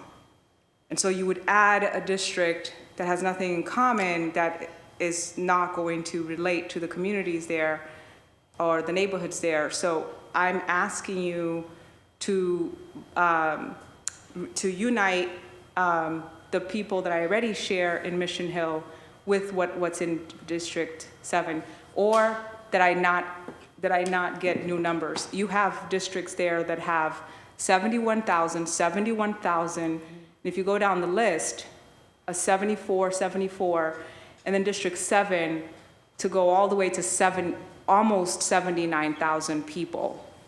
Already a district, again, that just has tremendous work to do, a long way to go. You're gonna make it the largest district. The representation is going to be extremely difficult. And again, I know it better than anyone here. The advocates know it. And I know that a lot of people are going to talk about the level of work that you're adding to the district by making it 71,000. And again, if you connect it to a community, a neighborhood that I already share a part of, and if you connect it to something that has things in common with District 7, easier to organize, it'll be an extension of what's already in existence, but connecting it to something brand new that doesn't have anything in common, I don't see that as being fair to District 7, even for the people on the ground doing the work and trying to build District 7 as one united district. It's going to pose more challenges. I don't think that's fair. I'm advocating for District 7, and I'm saying to you, please don't put precincts that don't belong, historically has not belonged in District 7, particularly that one that has nothing in common with District 7. Can I at least entertain, as you have to my colleagues, entertain me going into Mission Hill? I'm sure you've moved pieces around and you've done that with my colleagues. I've seen it. Can you do that for me? Thank you, Councilor Fernandez-Anderson. I'd like to just note that 4-6 is contiguous with the district. And I'd also like to say, as you stated, that D7 is one of those districts that has had polar ends, and I understand that that happens here. I'll also state that District 2, in terms of numbers, is not that far behind. And part of the reason we made this move is because we wanted to ensure that we could keep Roxbury as intact as possible, as whole as possible, and doing that while also being able to accommodate the desire to have 8-1 and 9-1 in District 2. Councilor Fernandez-Anderson, you now have the floor. Thank you, Madam Chair. Can you explain how that's contiguous with the rest of the precincts next to it? It's connected. The entire district is connected. Right, but do you see that it's like by a small, tiny piece on Mass Ave? I mean, there are examples of that throughout the map, but that doesn't mean that it's not contiguous. Okay, fine. Can you explain the connection between that precinct and the ones next to it? Councilor Fernandez, I believe you, on the record, stated what you believe the difference is to be and not to be. I put this as an offer for us to accommodate the move in 8-1 and 9-1. There are similarities to the precincts next to them. Every precinct is going to be different. No one precinct is the same as the one next to it. But if we're talking about uniting communities, shouldn't we go to where it already has things in common with District 7? And I believe that. And I also believe that in the map drawing process, there are trade-offs. And we're trying to accommodate where people have lines and where they don't, hard lines and where they don't have hard lines. Last question, sorry, Madam Chair. No, go ahead, Councilor. So what's your reason for not going into Mission Hill? Well, I think part of it is that this requires one move of one precinct in order for us to, number one, be below population, and in order for us to be able to accommodate some of the other moves that we want to make. So can we entertain moving the Mission Hill instead? You've done that with Councilor Baker, you've done that with Councilor Flynn, you've done that with other councilors. I'm asking, can we move it around and see what it would look like? Well, part of the reason is that would be about moving a whole neighborhood. There are no other areas. I share some Mission Hill already. But there are no other neighborhoods where we have like moved. I don't share Copley at all, but I do share some Mission Hill. Yeah, I hear you, Councilor Fernandez Anderson. For me, this was the easiest and quickest decision for us to make under an expedited timeline, considering that we're not having a lengthy community process here. But I hear you. Thank you. Councilor Lara, you now have the floor. Thank you, Madam Chair, and thank you, Councilor Fernandez Anderson. I think we have been talking for a couple of hours now, and we haven't actually made any changes, and so I'm curious. It seems like there already have been decisions made, and I've made a suggestion, Councilor Arroyo has made a suggestion, Councilor Mejia, Councilor Fernandez Anderson, and so I'm not sure why we're here. If you've already made decisions about what we're doing, I'm not sure why any of the council is here.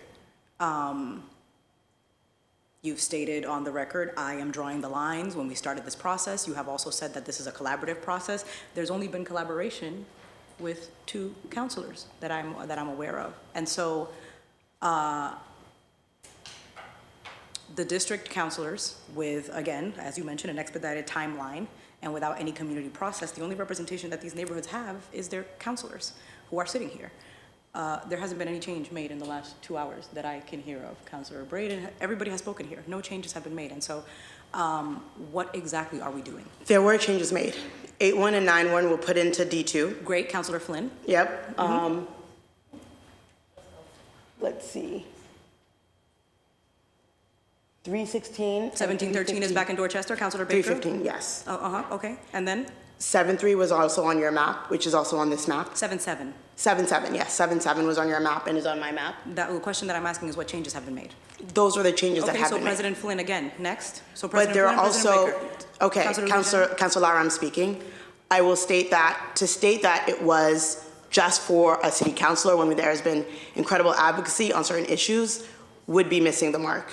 It is not just a decision of one person. We have heard incredible advocacy from CPA, from the Chinese Progressive Association, about 8-1 and 9-1 being together in D2.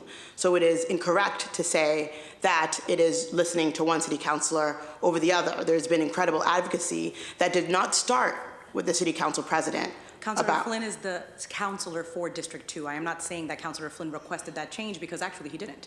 So again, District 2, District 3, and all of the changes that are being done in Mattapan are at the request of Councilor Worrell. And so we have a body of 12 people, and it seems like there are 4 of you drawing the lines here, and nobody is being listened to. And I, for one, have been speaking for an hour.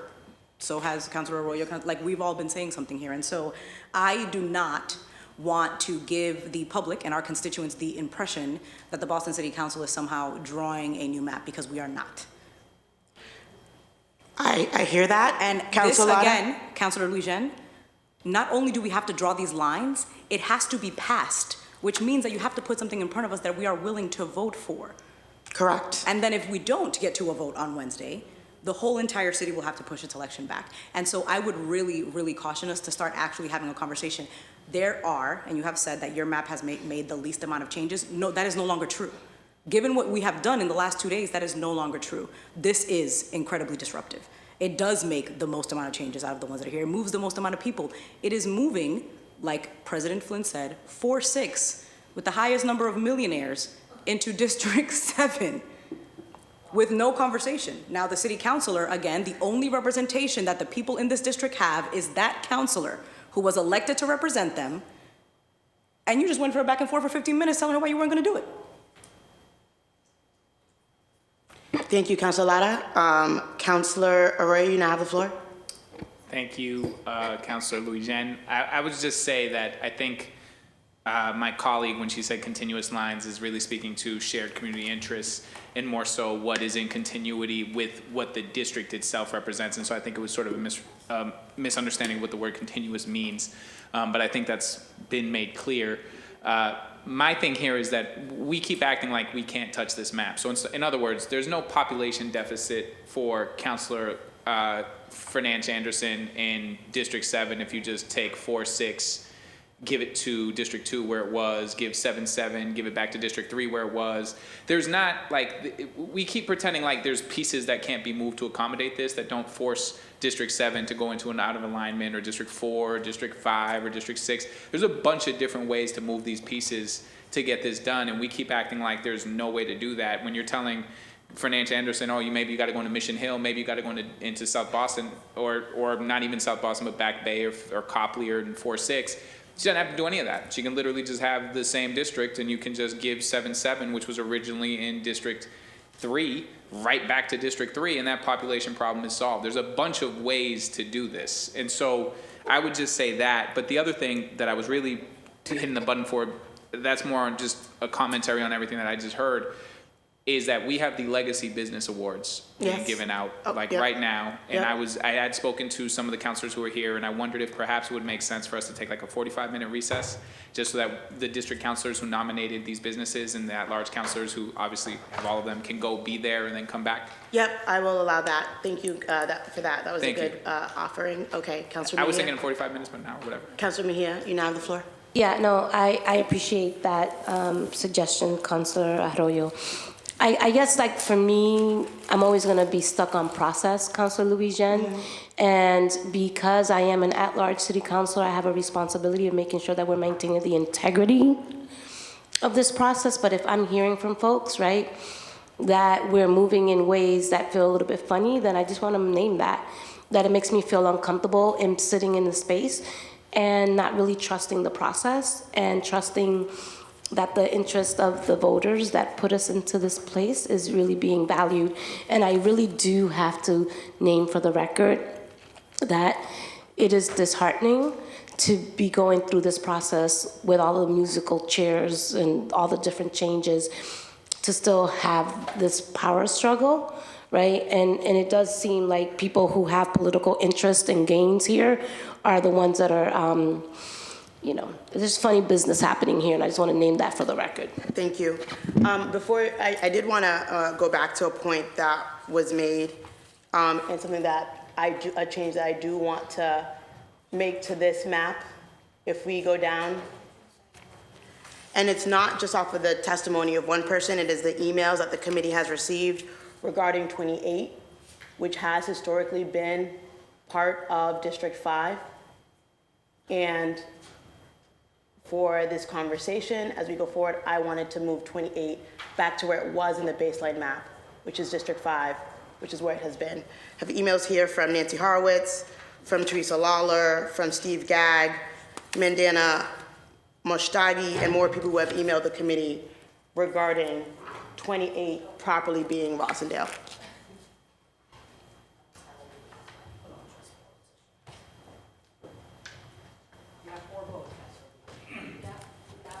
All right, we are now in recess until, what time is the?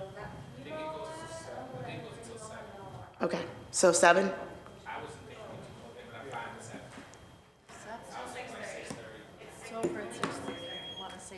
Okay, can we be back at 6:15? 6:15, we are in recess till 6:15, thank you.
Because we are still waiting on my colleagues, we will start with public testimony, and I have here signed up Karen Chen from the CPA.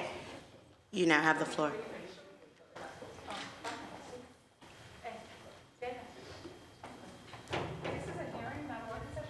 It's both. Okay. Thank you, Karen, you now Councilor have the floor. Norwegian. My name is Karen Chen. I'm with the Chinese Progressive Association. And for the record, the Chinese Progressive Association is at 28 Ash Street in Chinatown. And I really want to thank all the councilors and your hard work on this, working on this map, and hopefully that it won't, interrupt the elections. And really appreciate Councilor Flynn and all the councilors in support of keeping 8-1 and 9-1 in District 2.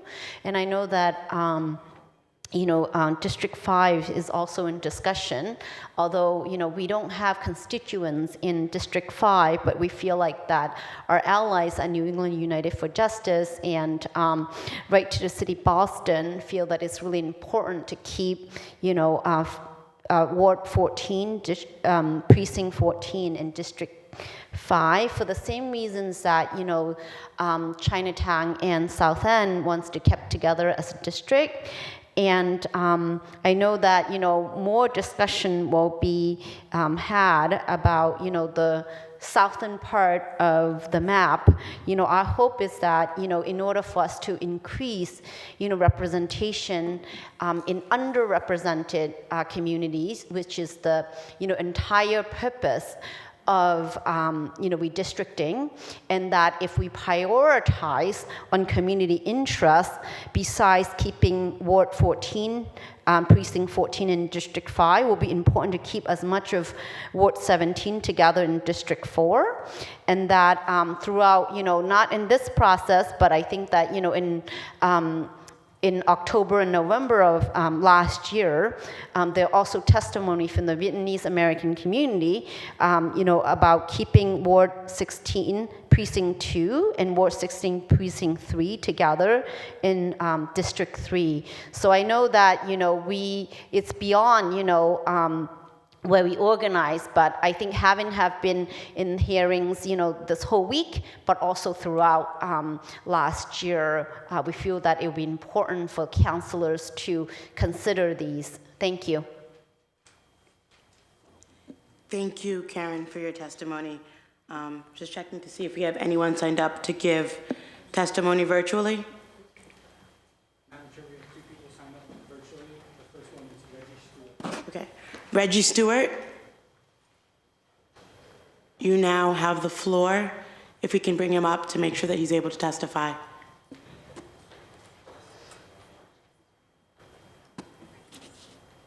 Okay. Is there anyone else left to testify virtually? Okay. Next up, we have Melissa Beltran. Melissa, nice to see you. You now have the floor. Well, we don't see you yet.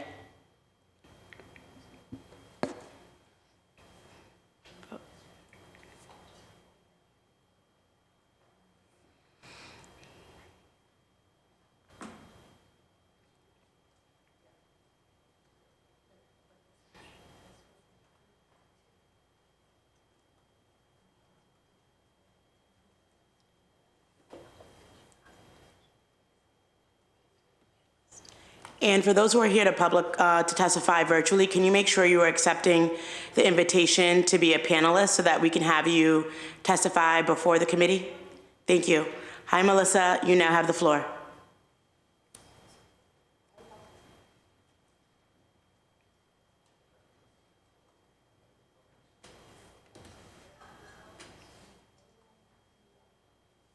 Melissa, if you will accept the invitation to be a panelist.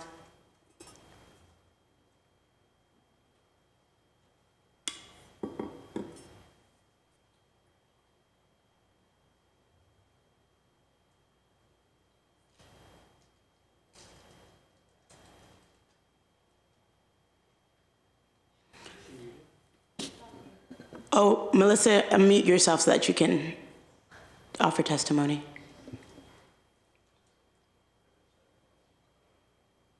Hi, good evening. My name is Melissa Beltran. I am from the city of Boston, specifically Roxbury, Jamaica Plain border.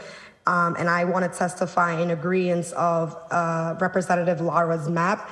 We have to keep historically unified communities within each other and intact, and we can't further divide our communities where the interest matters.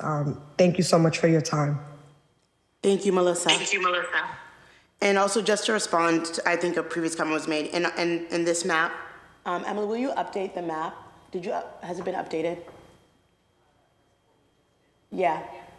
Okay, so it's map number 185433. If you'll zoom in on 16.1 and 16.3, that was Little Saigon, the Vietnamese community, and this map, they are together. Scroll up just a bit. Okay. Okay. Okay, Reggie Stewart, you're back. If you would like to testify, you now have the floor.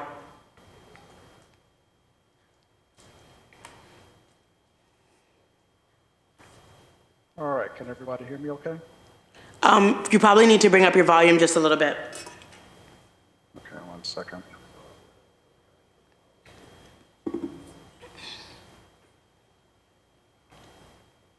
Is this better? Yep, much better.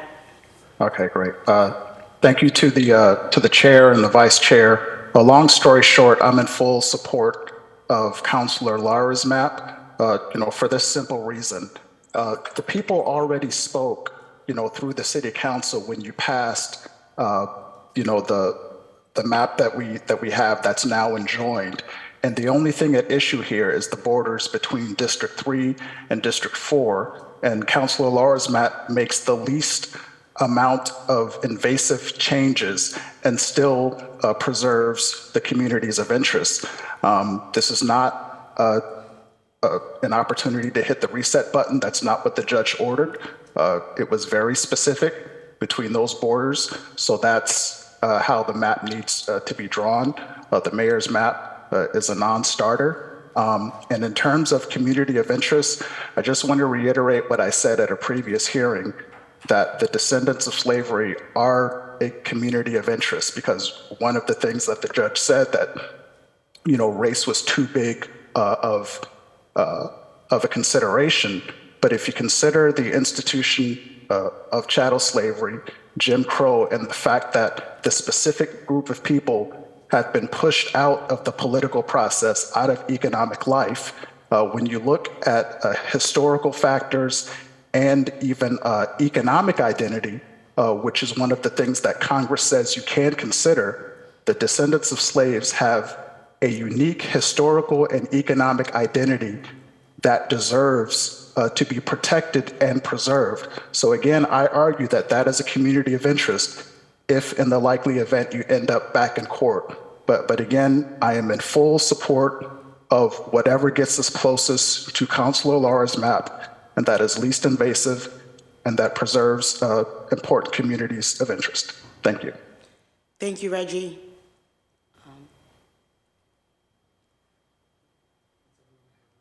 Okay. I want to see if many of my colleagues are not yet back. If anyone has anything they'd like to state for the record, want to make sure that everyone has some time to speak, but also want to make sure that we are respecting central staff who they've been working all day, and it is getting into the evening. I want to make sure that we're respecting everyone's time. So we will be in a brief recess for about 5 minutes. We'll be back here at 6:42.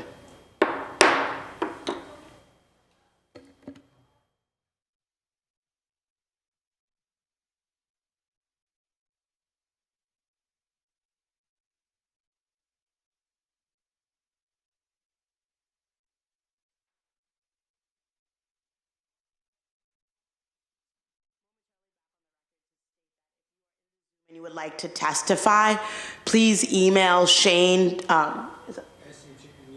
please email Shane, SHANE.PAC, PAC, @boston.gov. Again, that's Shane, SHANE.PAC, PAC, @boston.gov.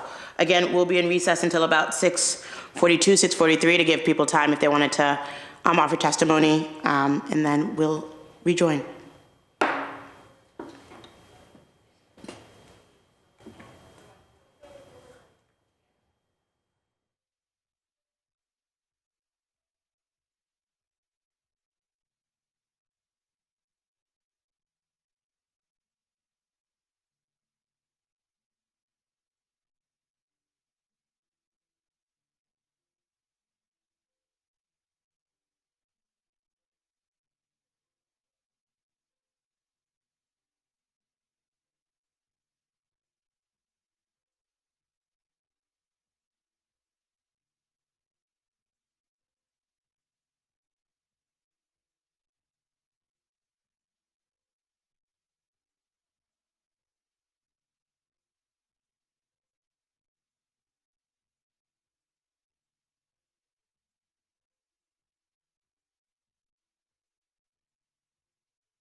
We're back in session. We are now here virtual public testimony. First up is Louis Elisa.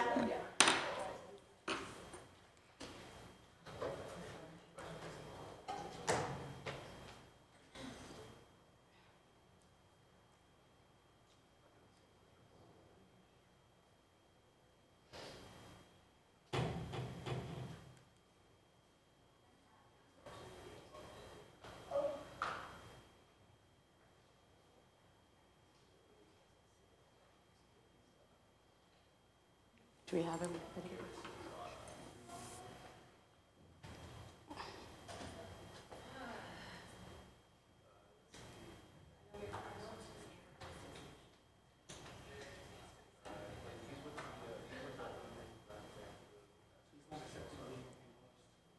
Okay, can we go to the next? Sure, the next is Anthony R. Ellison. Okay. Please, in order for you to speak before the committee, you have to accept the invitation to be a panelist. So please accept the invitation to be a panelist so we can add you to the Zoom as a panelist, and then you will be able to address the committee. Thank you.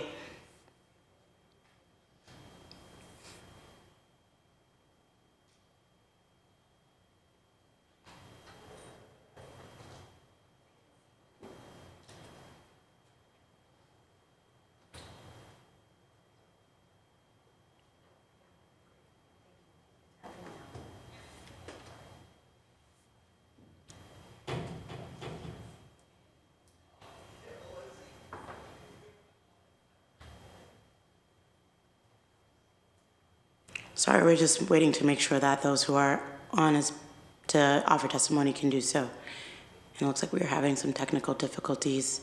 If you're on here to speak, make sure you accept the invitation to be a panelist that you are getting from the Zoom prompt, and that way you'll be able to offer testimony. Okay.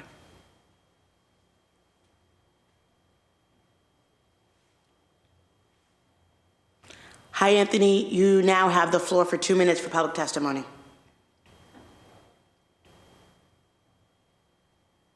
Hi, how are you, Counselor? Good, how are you?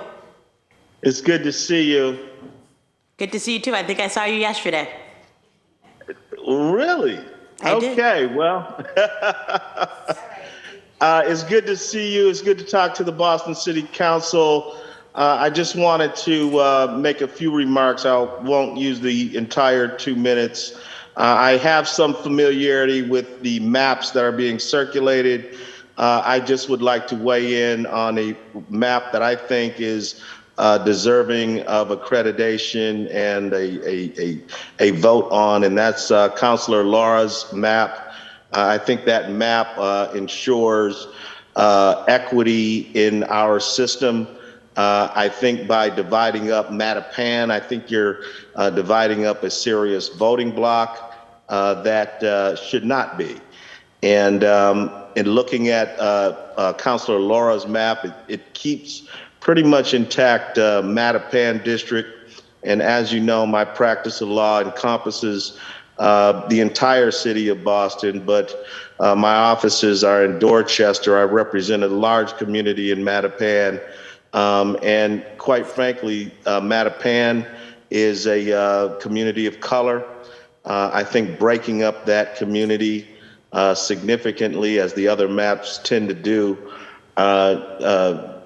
waters down the voting power of a significant African-American community, a Haitian community, Latino community. And I would just ask that when you consider the maps, the most equitable one for the people of Mattapan, the most equitable one for the people of Dorchester is that of the Laura map, and I'd ask that you cast your vote for it. Thank you. Thank you, Tony. He didn't announce his name. Who was he? Oh, I'm sorry. Can you again repeat your name for the record? It's Anthony Ellison. Anthony Ellison. Yes. Do we have anyone signed up, else signed up for public testimony? We're going to try to give you that one more person shot. Louis Elisa. Okay.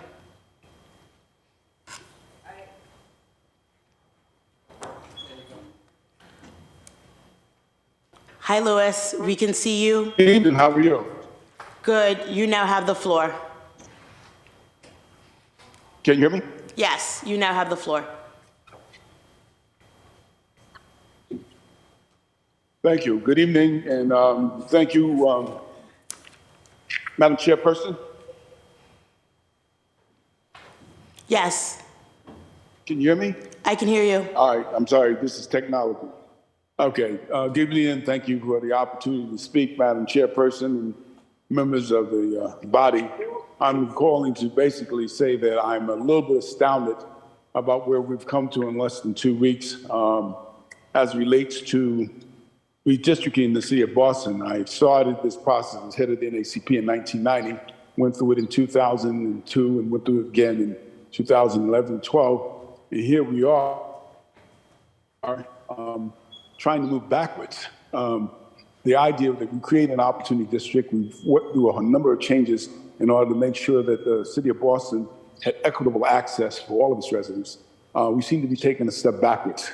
When we presented, I thought we presented what was an equitable map, and the judge said that there were 2 districts that felt that they were not receiving equitable treatment, that the city council would put its brain together and see how they could deal with those 2 districts. What I see is that they're trying to split the community that represents the most needed needy population in terms of support and assistance in a way that has never been heard of before.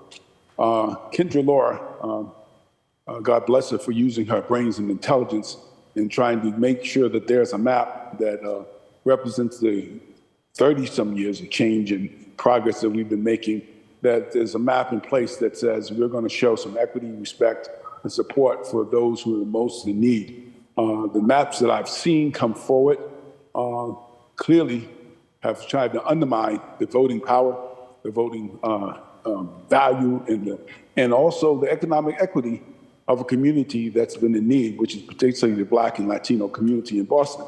So I'm urging people to rethink what they're doing, because I read the report of the judge, and it didn't call for what people are trying to do. What it called for was us to get some balance in 2 districts. Now we're trying to change the whole map so that people who have been out of balance in terms of equity access lose complete access and autonomy and authority because they've been put in districts that have no relationship to them at all. I'm not sure who came up with these ideas. I'm just saying, as a person who's been at this politics now for 50 years in the city of Boston, this is the most egregious act I've seen in a long time. I thank Kendra Laura for her progressive and intelligent decision to put something forward that I think reasonable, intelligent people can agree to. But it's up to you, the city councils, to look it over and think about what is it that she's proposing and what the other maps are proposing. And look at what was on the table when the judge basically said they needed some adjustment. So this is a little bit more than an adjustment from the other maps. Kendra comes closer to meeting the judge's request and closest to maintaining the opportunities that the communities of color need and deserve in the city of Boston. Thank you. Thank you, Louis. Is there anyone else signed up for public testimony? Okay, that's everyone. Do any of my colleagues, Councilor Fernandez-Anderson? Thank you, Madam Chair. A constituent of mine is saying that he's trying to jump on, so I'd give him a chance to testify if he comes on, if the system gets him on at some point, because he's texting me telling me that he's trying to come on. Okay. Jonathan Cohn.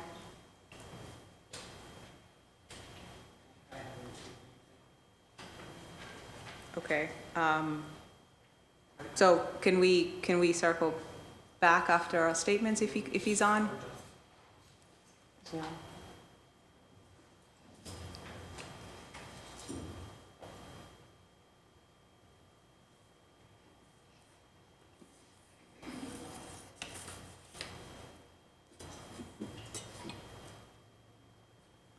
I encourage him to either reach out to my email or the committee email, ccc.civilrights@boston.gov or shane.hack@boston.gov. Okay. We don't have any Zoom. Okay.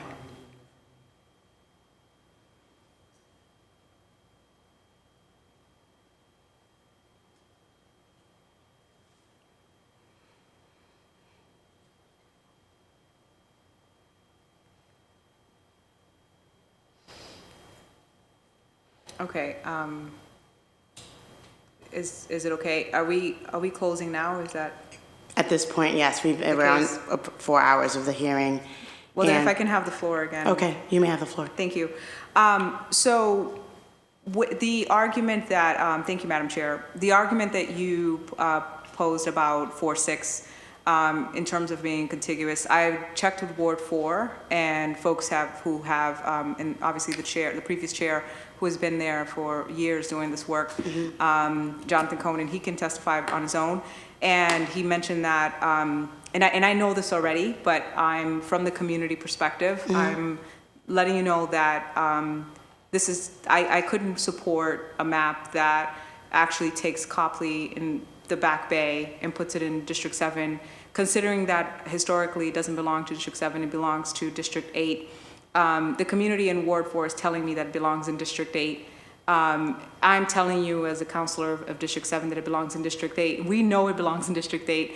And so for a better option, taking 412 and 47 would give you that similar population that you're looking for, the balancing out. And What are the? 412 and 47. Yep, try it.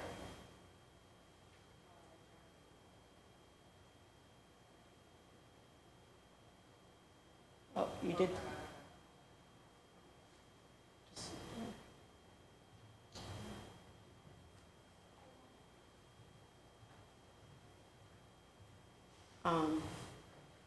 412 and 47? Yes, it would still put me at about 78. Your population. Sorry? Yeah, there's a population issue. I'm not sure what. You're at 80,500 right now. I'm not sure. Is 9-2 back or? 9-2 is with you, yes. Is with me? Yes. Did I have 9-2 before? Hold on. 1 second, sorry. Current. I see. So 9-2 never left? Nope. All right, well, the idea is that one of those would make much more sense. I know that you know Ward 4 well because they've advocated for them not to be split, especially around St. Botolph neighborhood. And the problem is that they've always been represented by 2 or 3 counselors. If you wanted to make sense out of adding population to District 7, one of those would make more sense than adding Back Bay that has never been in District 7 and has absolutely nothing in common with District 7. So, and again, the Ward 4 and the community and advocates are all saying the same thing. And as a counselor, I'm saying to you, adding something that you're trying to justify the numbers around because changes need to happen. And you've advocated, you yourself, Madam Chair, have advocated for South Boston to be whole, for Dorchester to be put back together in D3. And then you've also advocated for Roxbury to be put together. And so I'm saying to you, in the interest of working collaboratively, make sense out of it and not add Back Bay. Go to areas where it has more in common with what D7 already has. And I think, justifiably so, like you can argue that with what the judge has asked us to do in terms of keeping communities together. Thank you, Councilor Fernandez-Anderson. I take your points and I have them noted for the record and will take another look at the map. But for the sake of ending with population balance, can you undo those changes? You could just do Control-Z. Control-Z will take care of it. Sorry, Madam Chair. You want to hit your? If you Yes. add just one and you put it back, then what's the population in D8?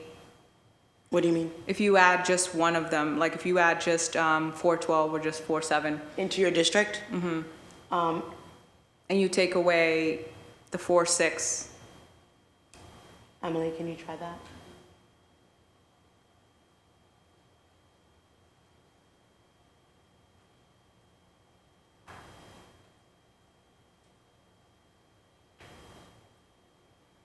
Then what happens to the population with D8?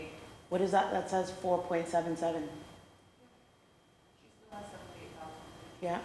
Yeah, so D8 has how many? D8 has 76,581. Okay, and D7 has what? 78,264. Okay, so your point is to balance that population, correct? But I'm asking you to balance population while keeping communities together. Okay. So like 4-7 has way more in relations to D7 than 4-6. Is this a better map for you? Yes. Okay, thank you, Councilor Fernandez.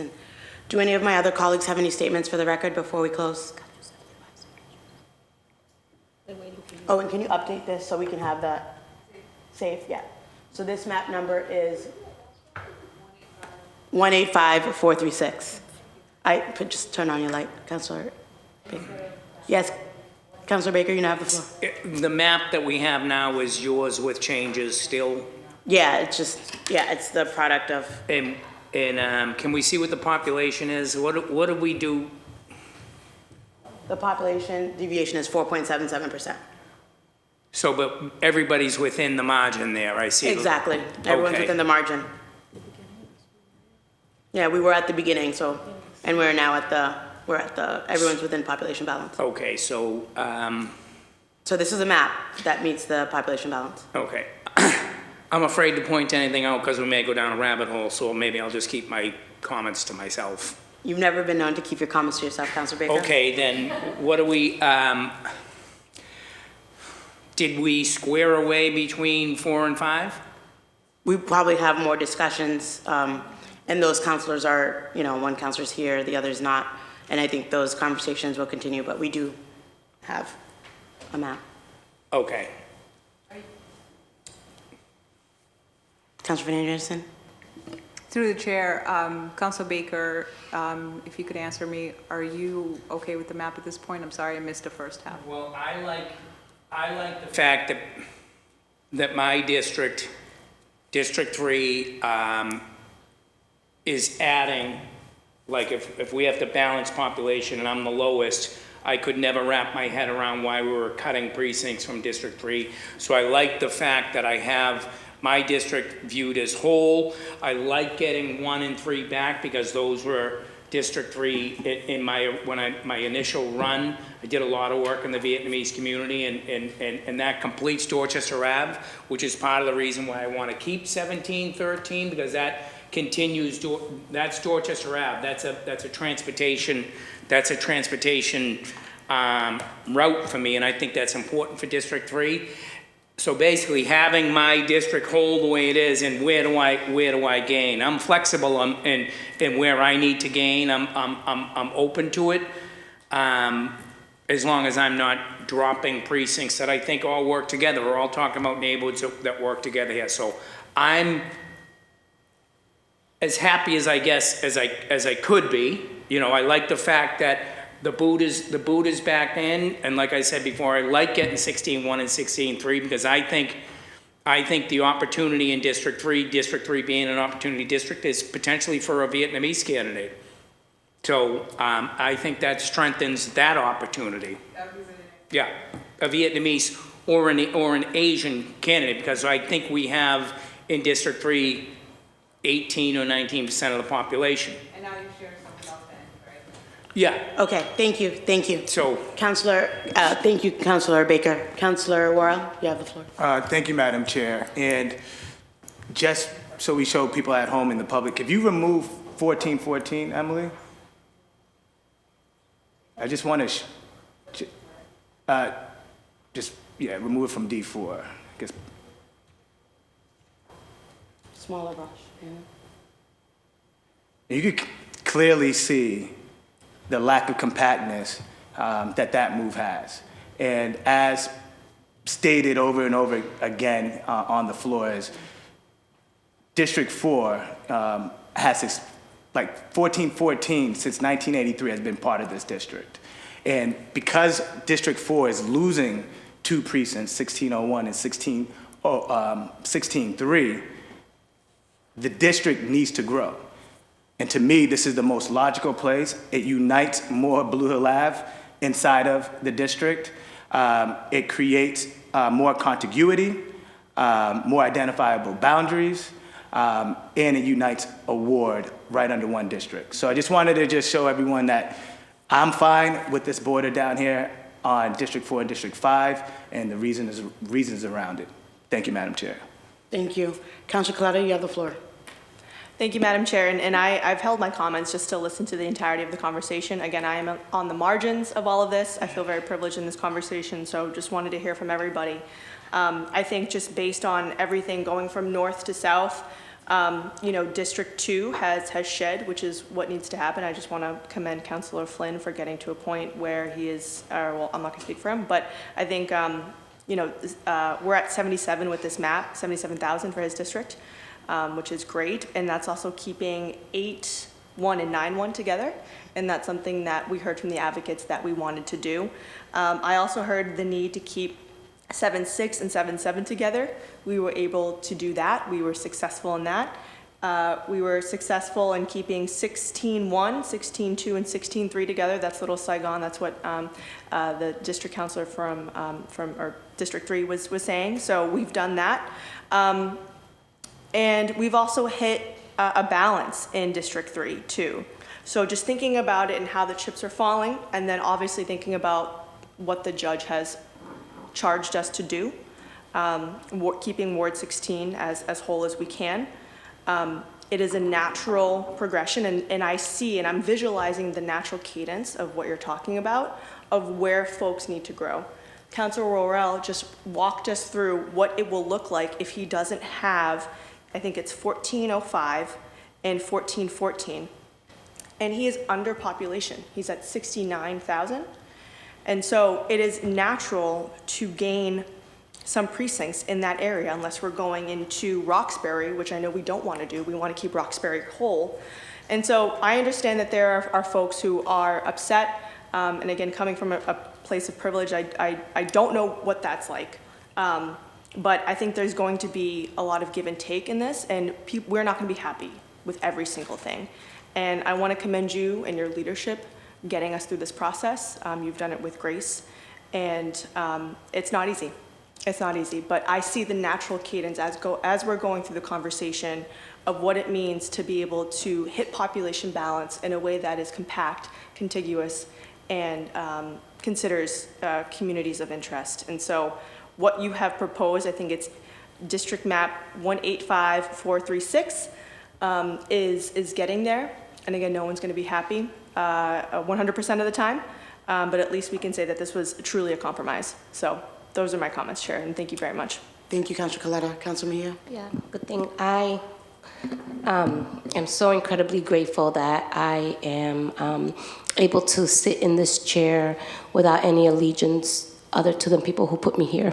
So I can speak incredibly freely without any fear or repercussions because the people who put me here are the ones that could take me out. So that gives me so much freedom to not be a politician. And I'm so happy that I have that privilege of being able to speak freely with no agendas or political aspirations. So it gives me a lot of freedom that a lot of folks just struggle with here. So I still think that we have yet to get to where we need to be, right? And I really do appreciate the balance and the back and forth. I'm still always gonna ask, who are we carrying water for? And who are we here to really represent?